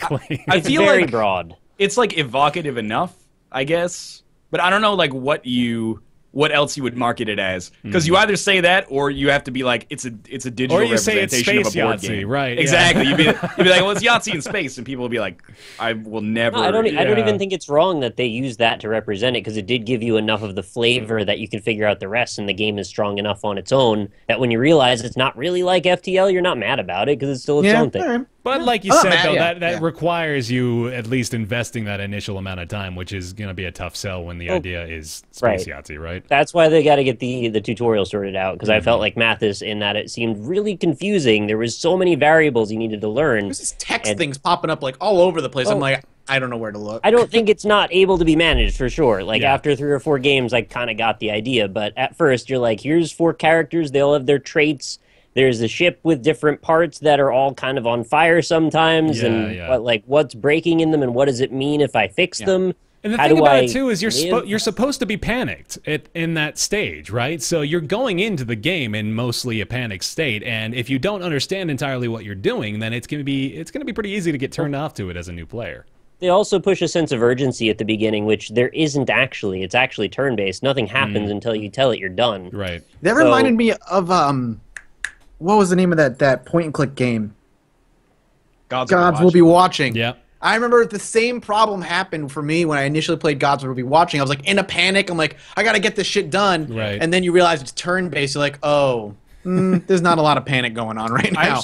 I think Gods Will Be Watching is actually a really good comparison. Not only because of the way that it's kind of structured and being turn-based, but because in the way that you could play optimally and still get screwed by RNG, which I brought it up as a direct comparison because I love Gods Will Be Watching, but a lot of people whose opinions I really respect were like, this game is hot trash because RNG can fuck you. It's just kind of interesting, I guess, how people kind of split along the line. Mm-hmm. Yeah, I think it's very rewarding, but also some balance sometimes should be introduced. Otherwise, you just get frustrated. I mean, that's really the only... I didn't feel like there was so much power ever given to me that it eventually wasn't all going to be taken away later by RNG. I mean, there were certain games where I started and I was in a really good position compared to 90% of the other times, which seems like, okay, so why don't I just spam reset until I find a good starting run? Otherwise, I'm already doing myself by turn 4, right? I like RNG in a game, but I'm with Nick where like if you're going to introduce RNG, you have to introduce a mechanic where you can deal with bad RNG. It's going to be hard, it's going to be challenging, but I don't want RNG to completely end your game. I think that is where I personally draw the line. I hate where a game is like, RNG fucked you, there's nothing you can do, haha, play again. I'm okay with the game being like, RNG just made this 100 times more difficult, but it's still possible if you play well. And I think Isaac, you know, I know we use that example a lot, but Isaac is one of the games that's done it the best, where RNG can fuck you really hard, but if you keep playing and you play well, you can still succeed. And I do believe there is some of that in this game, by the way. I think there's enough depth and strategy that as you start to unravel the layers of it, you realize there's more control than you think you have. But I'm not entirely all the way there yet. Like, I think it's easy to forget that there are strategies that you can take that they might not seem like it, but they do give you a degree of control over the RNG, or at least influence.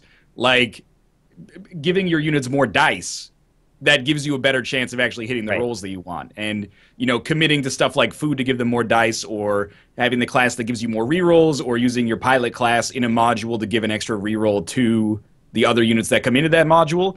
Like, those are strategies that do mitigate RNG, even if, you know, the response is like, well, you're just throwing another dice. Well, it's true, yeah, but the extra dice is another chance to get to the point that you need to get to, I guess. I mean, Blood Bowl is the most RNG game I play and tolerate its nonsense because I still feel like Blood Bowl gives enough control over player positioning where you can mitigate RNG to a degree where maybe Tharsis is still pretty RNG heavy. Yeah. But I think if it is over the line, it's only over by a tiny bit, and I'm not even sure if it is over. That's what it seems like. That's what it seems like. Yeah. I definitely I'm not agree saying with it's bad. I can't give you an opinion. I haven't played enough.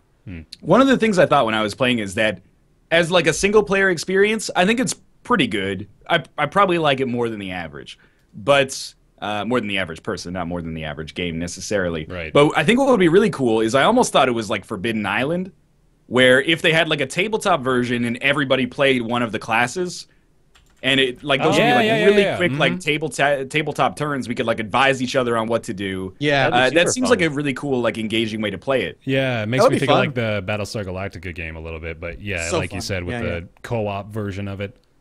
Somebody tweeted that, I think, at me today. That was a good idea. Somebody should make that. If they can make it this War of Mine board game, they can make a Tharsis board game. Make it happen. Thought somebody said they might be thinking about considering doing that, maybe. I hope they do. That's enough qualifiers there. Absolutely, yeah. Let's go to the next game, though. Let's talk about Punch Club. It's the new one from Tiny Build, developed by Lazy Bear Games. I like that. Punch Club is basically Game Dev Tycoon with fighting. Is that fair? That's exactly how I pitch it to people who are like, what is it like? I'm like, it's Game Dev Tycoon with boxing and a branching storyline. Yeah. And it's fun, it's wacky, but, you know, it's not like jazz punk wacky. It's sort of a... more of like a self-aware humor, I think. There's a lot of very obvious references scattered throughout it, and I think No, the game is cramp-packed with obvious references. Yeah, it's sort of just egregious almost. There's a dude behind the bar who is dressed like Brad Pitt named Tyler who quotes Fight Club. Man. No, it's true. There's Casey is a pizza owner, I believe, from Ninja Turtles. You've got Apu from The Simpsons is in there. There's Ninja Turtles references. Yeah. There's Jay and Silent Bob references at the convenience store. What I can appreciate is that 95% of the references are stupid enough that I can understand them. So I feel like I really understand a lot of the humor in this game. So I have played, let me actually check because it's sort of embarrassing. I thought we as a society were against memes in games. It was the thing everybody held against Guacamelee, and now I see people being like, you know... People hate Guacamelee? Maybe I'm just out of the loop. People hate Guacamelee for the memes. I love Guacamelee. But I didn't know that. When I was talking about it, people were like, yeah, but there's like a troll face in the background. But then like, Casey Jones is the pizza owner? Yeah. These guys get me. People are freaking fickle, man. I mean, I have no problems. Bring on the memes, man. Leonardo is punching the main character in the face in the Steam image for the game. So, I don't know. They probably wear it on their sleeve a little bit. So, I've got 8 hours in Punch Club. And you more than me. Yeah, I'm addicted. I think it has the exact... Have you beaten it at all? No, I've... well, okay, so I started off... There are 3 distinct skills, or stats, I should say, that you can level up in Punch Club. There's your strength, your agility, and your endurance. So, the game suggests that you focus on one and sort of let your other ones, you know, like build up slowly along with them. So you can either focus on strength, agility, or endurance. I started out as strength, mostly because the path for strength is called the Way of the Bear, and I had to be honest with myself. Right. I went about 100 days into that, and I very quickly realized that that was the incorrect choice. And I'm pretty sure there's just a correct choice in this game, and it's agility. Agility is what I heard, yeah. And it's sort of disappointing. Because I was loving the game up to the point where I realized, oh, agility is just sort of the best. And there's not really, there's not really a way to argue it. What was your experience with it, though, Mathis?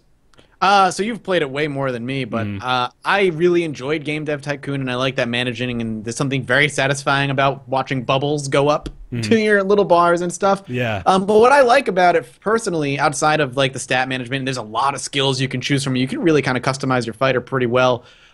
Is the branching storyline. Like, that's my favorite part. I like that I can go, like, it's a very generic story opener. You know, your dad was a boxer, he gets shot by some skeezy guy, now you're trying to be a boxer and like avenge him or whatever. What I like is, like, you can become the professional boxer, or you can be under, and you're all laughing at something. I don't know why. I'm sorry. I see Nick, like, somewhat laughing. I pulled up your video of your Punch Club video. No, did you let it play? Well, you see me it's playing, things? And what's hilarious is you're wearing the exact same shirt. Oh. So you're up here on the top bar going, like, talking about all this stuff with your hands, and then down on the top right corner of your Fight Club video, or your Punch Club video, it's you doing the exact same thing. Anyway, what I like that you can be like a professional boxer, you can be like an underground boxer, or you can be like a street fighter, and they all have different stories and stuff. That's like my favorite part of the game. I enjoy that. Agreed. Shadowboxing, yeah, that's what I was doing. Shadowboxing. I was teaching He's everybody. practicing, right? I haven't played the release build of Punch Club, but I played the PAX build at home. It was like half hour long. And I played the same PAX build at PAX like a week later, and I really don't think it's for me. Admittedly, have not played the release build, but my impression from the PAX demo was that it was less like Game Dev Tycoon and much more like a dating sim, basically, where you're like, you're not trying to court people, but it's like, okay, I'm going to use my resource to go to... Almost like a visual novel, but not as linear, I guess. Like, I'm going to use my limited time resource to go to the grocery store now, and I'm going to buy a hamburger and eat it. That's going to give me the fuel to run on this treadmill for like 30 seconds, and then I'm going to go to sleep. And then tomorrow, you know, my energy will be recharged, and I'm going to, you know, do the same thing, basically. And it did not resonate, like, with my sense of humor at all. I was like, my dude ate a burger out of the trash can and, like, hallucinated and fought a Teenage Mutant Ninja crocodile. And I was like, yeah, I know who the Teenage Mutant Ninja Turtles are, but, like, it's not like for me, I guess it's not inherently funny. Well, not it's not laugh out loud funny. It's that sort of like, okay, funny. It's a Ninja Turtle. Yeah. It's not for me, I think. The gameplay is just so inherently addicting. Like I start and then I can't stop, which is clearly a good sign for it. Also, of course, the whole spectacle behind Punch Club was the Twitch Plays Punch Club promotional event that they did, which I was thinking about that as they put it up, and wouldn't it just be the worst thing in the world if they ran that and nobody played it? It just sat on Twitch, like 1 to 2 viewers desperately trying to get through the game. No one else cared. So I'm glad that people actually latched onto that for Tiny Build's sake, because that would have been terrible. Also, speaking of Tiny Build, like, good God, they are killing it recently with their promotions. They're announcing 4 new games in 4 days right now. I think they just announced the second of 2, and they've got 2 more on the way. These aren't just like little, fucking itch.io games that they put up. Like, these are full-fledged, no disrespect to itch.io, but they're like actual, games that they're announcing, and it's just kind of crazy that they've got 4 at that stage. So kudos to them. This is like I'm questioning whether or not I should even say it, but like I don't really like anything that they've done that much except for speedrunners. Speedrunners, yeah. Like, and I'm not trying to shit on them as a publisher. I think they do a lot of good for indie games, and like they're very developer friendly from what I've heard. And I'm happy that Punch Club has done well. I think they marketed it very cleverly, and a lot of people like it. You have 8 hours in it, but like. Party Hard, I feel like, had kind of the same thing, where it was like marketed well, and for like 3 days, people were like, Party Hard's pretty fun, and then it just fell off. And like, I will say the train game that they announced, like the post-apocalyptic train survival game. Yeah. It looks cool, but everybody's losing their shit, and I'm like, I don't know. I don't know that I've hit that point for Tiny Build yet. I really like them as a publisher, but compared to the pedigree of something like...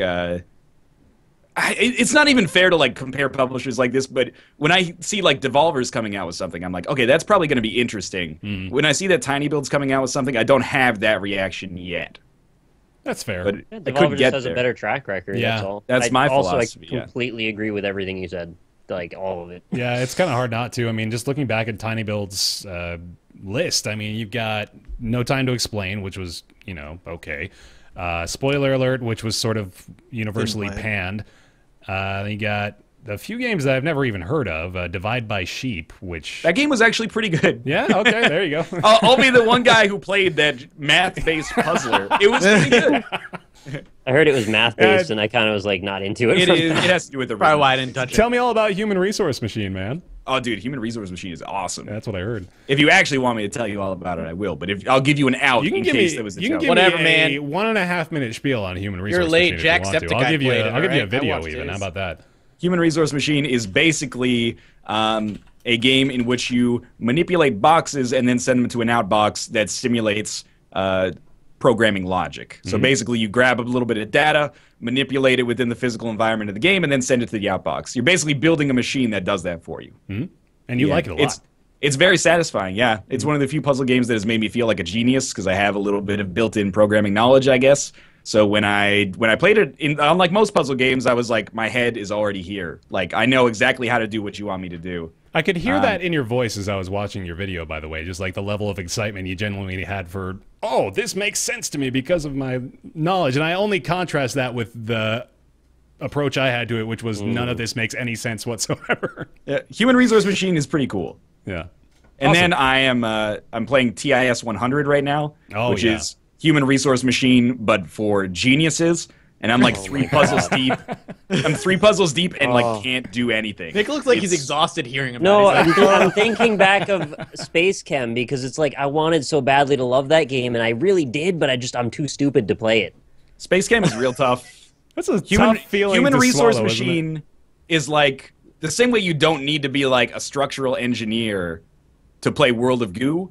I think it's kind of the same for Human Resource Machine. Is that you get into the language pretty quickly. But TIS 100 is like you need to know what you're doing to some extent. Machine reminded me of my programming days and just gave me PTSD, and I couldn't touch it. Oh. I hate programming. I hate programming so much. You're missing the artistry, man. No, I am aware, but my brain does not. I hated it. Nope. No, thank you. Back to Punch Club, I guess, real quick. Anything left to say about that one? I think. Let me just say one thing, which is that I don't inherently have a negative bias towards Tiny Build. Mm-hmm. I just like, I think that because of the reaction that I've had to a couple of games that they come out recently, I'm kind of like, what's the big deal? Like that they whenever they announce something and I see Twitter go nuts, I'm like, I guess it just is passing me by for whatever reason right now. But I still like, if something comes in the inbox from Tiny Build, I know that it's at least reputable. Yeah. Like, it's not like I'm like, oh, fucking Tiny Build game. You know. Yeah. It's just none of them, at least since Speedrunners, has really kind of grabbed me the same way. I think with this game in particular, you're sort of nailing it when you say this will probably occupy my time for another few days, and then I'll never play it again. Dude, I'm amazed that you have 8 hours at a Punch Club. That's cool. I like it a lot. But 8 hours is where you cross the threshold of like, I'll play this game for a while into like I'm actually enjoying playing this, and it's not like a chore. That's like a whole night. Yeah, no, definitely. I'm having a really good time with it, but I am very aware of the fact that I will get to a point where I decide, okay, yeah, I've had my fill of this experience. But I know actually that there's a lot more beyond what I've played, and I've sort of maybe even given myself a good opportunity to elongate the amount of time that I spend in this game artificially by starting a new file and just going agility heavy. So the first character I made was the biggest piece of shit because the entire strategy he had was go for the knees as hard as you can. So just fucking destroy their limbs. And they won't be able to fight you back. Jesus. So I really wouldn't have wanted to run into my fighter. Some of those boxers are cheaters, man. I was fighting one and he kicked me, and I'm like, that's bullshit. That's this is a boxing bullshit, match. dude. That's not how this works. You have to go to the underground ring for that. Yep. So you get your kicks in. Those are the only people I could fight because I'd just destroy their kneecaps. Yeah, that's Punch Club. I highly recommend it. I think personally I can say this is a lot of fun to play. If you liked Game Dev Tycoon even a little bit, you're probably going to like Punch Club. Nick, any final thoughts? I actually didn't play it. All right. I only got it like the day before you said we were going to talk about it on the show, so I didn't play it yet. Fair Sorry. enough. You should play it. I think it's a good one. All right. $10 available now. Also, Tharsis, I think I failed to mention the price tag on that one. It's $15. 10 for opening week and then 15 afterwards, yeah. Okay, cool. And I will say at $15, I think that's probably a little pricey for Tharsis. Yeah? 10 seems nice. 15 is like, I would hesitate to recommend it to someone who's on the fence. Okay. Oh, guys, we got to talk about Assassin's Creed Chronicles. No, we don't. India? No, we don't, man. It's mostly positive reviews, man. We honestly, I'm pretty sure we are on a streak of talking about Assassin's Creed in the show. Every it's episode. probably 5 weeks long. It's in the news, man. They're newsmakers. It's crazy. They released a new game. A new Assassin's Creed game came out yesterday. Is it like made for PC or is it? Yeah, it's like a port. So this is part 2 of 3 of the Chronicles series, which is going to be in China, India, and Russia. What's the third one? I don't know. The first one. Are they going for the largest countries on Earth? Because it's a smart joke. I understood it though. See, I know geography as it pertains to the top 3 countries by landmass. You can get me on those jokes. Canada's number 2, but Damn it. one day. Assassin's Creed Canada? There you That's go. gonna happen one day. I don't even want to acknowledge this, man. It's just, it's another. Well, it's the second of the 3 2.5D Assassin's Creed games. So that's what this one is. Dude, when Nick linked that to me, that's probably the most Nickish I've ever gotten about watching like gameplay footage or something. What does that even mean? Because I saw What does that mean? What do you think of me? the assassin We're getting into a deep hole, man. the assassin dude snuck up on a guy all sneaky like, jumped up, kicked him in the back, did a backflip, then pulled out his sword and stabbed him through the chest. And I was like, why wouldn't they just stab him through the back when he snuck up on him? And then Be practical about it, right? If Nick had said that, I'd be like, Nick, it's for style points, right? But I was like, this doesn't make any sense. Yeah. It's like to make something stylish, it just completely like betrays the essence of the game, which is, I guess, stealth action. But well, wasn't China? It was like mediocre. no, yeah, I didn't even Or like okay? it. I didn't Okay. like it at all. It was just, I I don't want to play that Assassin's Creed game, and I really don't want to play Assassin's Creed Chronicles India, nor do anyone else, apparently. It's got 40 reviews on Steam so far, and the description, I believe, is in Italian. So Yeah, I really don't know why there's so little English on that description. Yeah. So that's interesting. Very little English. So Chronicles China has a mixed review. Right now, India has mostly positive. We'll see how fast that drops. Yeah. What are the Steam Spy stats on the new one? Have a look. Would they be up yet? While you figure that out for me, I'm going to go ahead and introduce everybody to everyone's favorite segment. It is Ask Roundtable. You can send in questions to Ask Roundtable by emailing them to roundtableyt@gmail.com. Every week we answer a new question. We do our best to answer as many as we can. This week's question comes from Kirk. He says, loving the podcast so far. Love your YouTube channels, but enough with the pleasantries. It's question time. A few weeks ago, you answered what your favorite game from your favorite genre was. That made me curious as to what your favorite game from your least favorite genre is. Your favorite game in your least favorite genre? Your favorite game from your least favorite genre. So I think, first of all, we have to determine what our least favorite genres are. So let's go around. I'd say mine are probably sports games. Sports games. Sports games. What is my least favorite genre? Dude, Think I think about 'em all. like my least favorite genre is probably like simulators, but I don't want to be like, well, my favorite simulator is like Euro Truck Sim. I have like 50 minutes in it. Like so I'll take maybe a genre that is like not my least favorite, but I don't normally like that much. I'll say like I'm gonna say first-person shooters and RPGs. Shit! Okay, I'll just say first-person shooters, that's it. Okay. Okay. So what's your favorite first-person shooter then? Well, of all time, I don't really know. But recently, I was just taking this as an opportunity to talk about Rainbow Six Siege, which continues to be a lot of fun, asymmetrical multiplayer in spite of its problems. And the problems are largely related to Uplay, which sucks. But it's made me play more of a AAA first-person shooter than any game since, like, a long time. Like Halo 2, maybe? There you go, so... We're way back, like 11 You years. say Fallout 4, man. Fallout 4 is a first-person shooter. Oh, that's true. That is true. I did play a lot of Fallout 4, actually. But, Titanfall, probably since Titanfall, yeah. But for the most part, I, like, ignore every AAA first-person shooter. But I'll go to bat for Siege. I could see myself playing, like, an hour of Siege a night for, like, 6 months, for sure. You're just trying to get us back into it. I'm still into it. I'll be right here. That's ET says that. Yeah, That's another one I got. I'm always on at night playing Siege. A little bit too late for the ESG. Play some folks. Warframe, man. I'm not gonna go back to Warframe probably. So.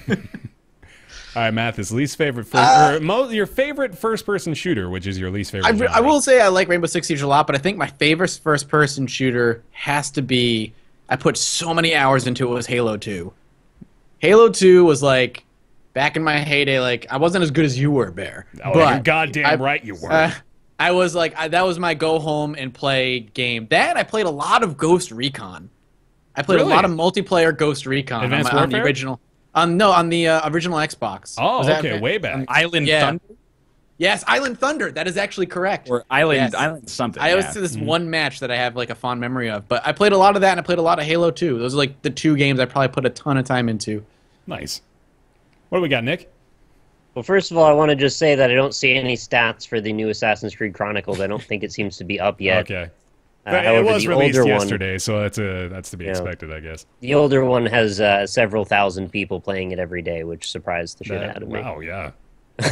That is startling, actually. Anyway, my least favorite genre is probably sports games. My favorite game within that genre, I'm going to say, is probably WWF Attitude. Whoa. Okay. Oh, okay. Was that the Who one where expected it's like that? it was not arcade? It was really arcade and cartoonishy. It was super cartoonish, and it heavily emphasized creative fighter wrestlers. Oh, sorry. I was thinking of a different one. This is like a PS1 era. PS1 and 64. Yeah, I had it on 64, and I really enjoyed beating the shit out of like Violent J and Shaggy 2 Dope, because you could like There you make go. the clown makeup properly, and you could make like all manner of ridiculous shit in that game. And Did you guys ever?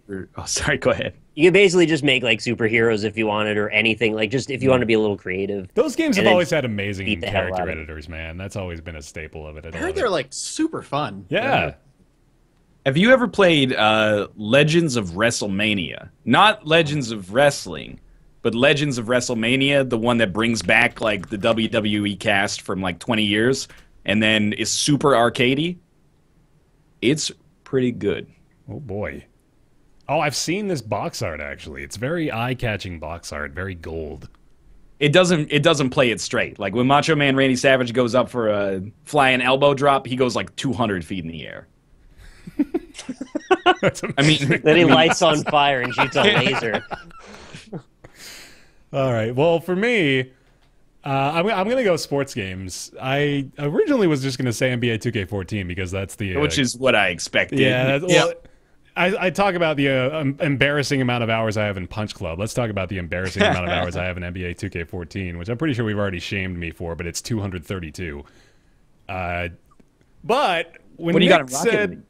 Rocket League probably is a little more now. I hope it's more because the more I play Rocket League and didn't cross 234 hours, the more I realized how much I was playing NBA 2K14. It was really sad. Okay, Rocket League I've got 353, so that's looking a little better now. Sensible. I want to say NFL Blitz now though. Now that Nick got me along the line of thinking, oh yeah, sports games are a little bit more Things broad you of a can beat genre. the shit out of people in. Yeah, exactly. NFL Blitz, Transcends genre. like 97. The old school shit, man. The arcade cabinet one. That's what I'm talking about. Not even bringing it home. I got to go out to kick some ass on the football field. The 2012 NFL Blitz was actually pretty good. Yeah? It was exactly the way they should have released it. It was like an Xbox Live Arcade $15 multiplayer NFL Blitz. But It's not there like was the way they released NBA. Like, exactly NBA whatever that Jam one was. on Yeah, fire. the $60 fully priced But arcade game. They took out being able to like power bomb people after the play was over, and then you're like, well, that's part of the fun. Not like Tony Hawk's Pro Skater 5, am I right? Oh, Does that count as a sports game? Does it? Is that your new favorite? No, I'm just saying, like, Tony Hawk in general. I played a hell of a lot Yeah, more you than can Attitude. call like Tony Hawk's Pro Skater 2 and 3 maybe. But then I'm looking 4 just stops being a sports game. It Or just I'm becomes looking at chat, and I did play a metric fuck ton of Fight Night Round 3, actually. oh, me too. I Yeah, played me that too, game actually. so much. I Fight Night did was play that awesome. quite a bit. Oh, missed apparently I that need to game. play Fight Night Round 3. Shit. It was definitely the 4. best one. It was really good. All right. Well, thank you very much, Kirk, for the question. That was a fun one to think about. I'm glad you asked it. So thank you very much, Kirk, for sending that one in. If you have a question you'd like to ask us and have potentially answered on the show, email that to roundtableyt@gmail.com. And finally, time for everybody's favorite segment after their favorite segment. It's Nick's Weird Games. Nick's Weird Games happens every single week. Mathis usually doesn't burp before it happens. Mathis. But this This time dude, it did. 19 hours late, orders a pizza and eats it during the stream, burps into the microphone. It's showing a lot of care about the podcast right now. Nick's Weird Games every single week. Nick goes to get a weird game from his catalog of very many weird games. We try to guess which one it is based on the cues and hints he gives us. He'll read the description. He'll maybe show us some screenshots, maybe give us a little bit of an inkling of some cleavage. We'll see if he pulls down the shirt a little bit this time. Play along and chat as well if you want to. Twitch.tv/roundtablepodcast is where you're catching it live. Nick, what do you got? Well, first of all, every single week, our good buddy here, Northern Lion, likes to... this is his choice that he does entirely of his own volition. He likes to do a little rendition of the Nick's Weird Games theme song for us. So, I don't know, man. What do you... We got to pick a Bowie song. Come on. Oh, we do. That's true. We have to. And I don't want to force you to, give your best rendition. But know that whatever you do, it's in honor of a great man. Sure, yeah. Yeah. So, okay. It would be like, bam, ba-dum, it's an Atlas banger. It's an RPG from 2002. It's a redux of Space Invaders. Nice. It came out for the PlayStation 2. You've never seen it. You probably know it really sucks. Online, it's $1,400. I wish. Yeah, that's good. That was terrific. All right. Good job. Good job. Nick, what do we got? All right, guys, it's time for another round. So, last time we had a winner. We're going to see if we can repeat that. We've got a roughly equally difficult one today, I would say. Let me hide chat real quick. Oh, yeah, same. Yeah. Nick bet is still way ahead in Nick's Weird Game points, by the way. So we're we've getting got... closer than you ways might to expect. go. I'll add him up. I'll add him up soon. Yeah. So we've got another, PS2, Xbox, PC game this time, but we're looking at the PC. PS2. So I'm just giving you the era. It's 2004. Okay. It's a survival horror third-person game. Of course. You might also mix in some science fiction, I suppose. Galarians. No, but I like where your head's at. I'm pretty out Yeah, there. you have that pause every time, man. There is a chance that would have been correct, but it is not today. This is published by PlayLogic, developed by Hydrovision Entertainment, and it features music by Sum 41. I didn't realize that before. Nice. That's So, any guesses so far? I couldn't tell you, no. Published? Oh, that's a different thing than it says right there. Dreamcatcher Interactive. Oh, okay, it's different platforms at a different publisher. Sure, that makes looking sense. at like super obscure. How do you mean?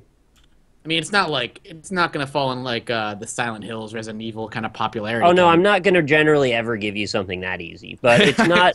It's not harder than it was last time. Okay. All right, so I'll give you some stuff from the back then. Please do. What haunts the halls at Leafmore High? Oh God, the high school game. Yep. That could be enough right there if you're thinking real hard about it. This next one should do it if that one doesn't. Was Obscure the high school game? Yes, that was the answer. Oh, Hey, wow, man. Yes! Nice. Holy Matt shit. knows. I played that Obscure. game. Game was There it is. all Alright, right. well So done. when you asked, said, is it obscure? that's where I paused because I was like, so let's not blow the freaking load here. Let's Yeah, take yeah. a minute. But yeah, this Nice. is Obscure. Featuring Obscure was music by not Sum 41. terrible. It was bad, but like there are Oh, way the way that worse they games. glorify the including music from Sum 41, that just totally throws me Yeah, off, it's- man. it's I look on at the that back box there. art and I think, oh, this looks kind of crazy. Music by Sum 41. Dude, they're pretty And heavy. span. Yeah, I remember Obscure. I played Obscure. Apparently, the chat saying there's an Obscure 2 that's terrible, which I did not play. Good, yeah. There Dude. is. Soundtrack. Obscure was all right though. 24 tracks written and produced by Oliver de Riviere. Also, there are also 2 tracks that play during the game that are not included on the official soundtrack, and one of them is by Sum 41. Oh. They couldn't get the licensing to What distribute a it ripoff. afterward. Including and with music cut from the game by Sum 41. Literally with one song by Sum 41. What a rip. Who won in chat here? I'm trying to find I have no somebody. idea. Somebody said it. They For had sure. to. Yeah. The first one I see is Mashamino, Mashamino. but I may have missed one Congratulations, before that. All right. I think it's you. Congrats. Well done, Mashamino. And well done, done, Mathis. Mathis. Yeah, we got Amino. another point. Shit, look at us Give me go. those weird horror games from that era. I've played a lot of them. So Yeah, man. Yeah, me too. Rule of Rose was one we talked about before. Galarians, I remember having hugely fond memories of. Hilarious. Yeah, that was like weird psychic exploding head horror. It was bizarre. There was a couple of Galarians games, wasn't there? I think there was 2. Yeah, one for the PS1. I think the second one was PS2. Messiah. I could just look over there. I'm pretty sure I have it. Yeah, whatever. I need you guys to keep talking about old games while I validate my Patreon information real you quick. just- Change your I'm shirt. marking down that we got another win actually for you guys. I could add them up actually. Yo, did Bear just change his shirt? Am I freaking out? You're did. freaking On a out. hoodie. What? Yo. My hoodie might have folded over. Yo. Did you see No, this you- happen? You Ryan, synth. you have changed universes. This guy's a You're in synth. different- No? new universe. Where did that hoodie come from? That's it. You- That's the show. We've done it. We did it, gentlemen. Thank you very On much. time. Yes, exactly on time, as we intended. Thank you all so much for joining us for this episode of Roundtable. If this is your first time here, feel free to follow us here on twitch.tv/Roundtable Podcast. You can catch the VOD of this over on any of our 3 YouTube channels, and there's another person here. Twitch.tv/Roundtable Podcast is what I just said. Roundtablepodcast.reddit.com, iTunes, SoundCloud, and soon coming to Google Play Music. And we want to thank our Patreon supporters as well for this episode. Patreon.com/roundtable is where you want to go if you want to consider supporting the podcast financially. We want to thank Christopher Flagg, Matt, Air Force Balls, Alexander Spillman, General Crunk, Jonathan Graham, Julian Avelsgaard, Kevin Berkland, David Bradley, Gish Vandervet, Logan Ray Smurfett, Super Man, Mediocrities, Myth Scarab, Zur, Symph, Kevin L. Cy Kangaroo Walker, Ignacio0891, Brizzlebrip, Casey, Positron, and Justin. A lot of those names I've been reading for quite some time, so again, I really want to thank you guys. Almost for like being, from the beginning. Yeah, seriously, for me, it's such long-term supporters. Apparently, Brizzlebrip has been supporting us on Patreon since January 1st of 1970, so that's really impressive. Yeah. Damn, dog. That's the only one that says that on the list. I have no idea what's going on with that, but well done, Brizzlebrip. I appreciate that. 35 years of support, 45 years of support. Almost. Yeah. All right.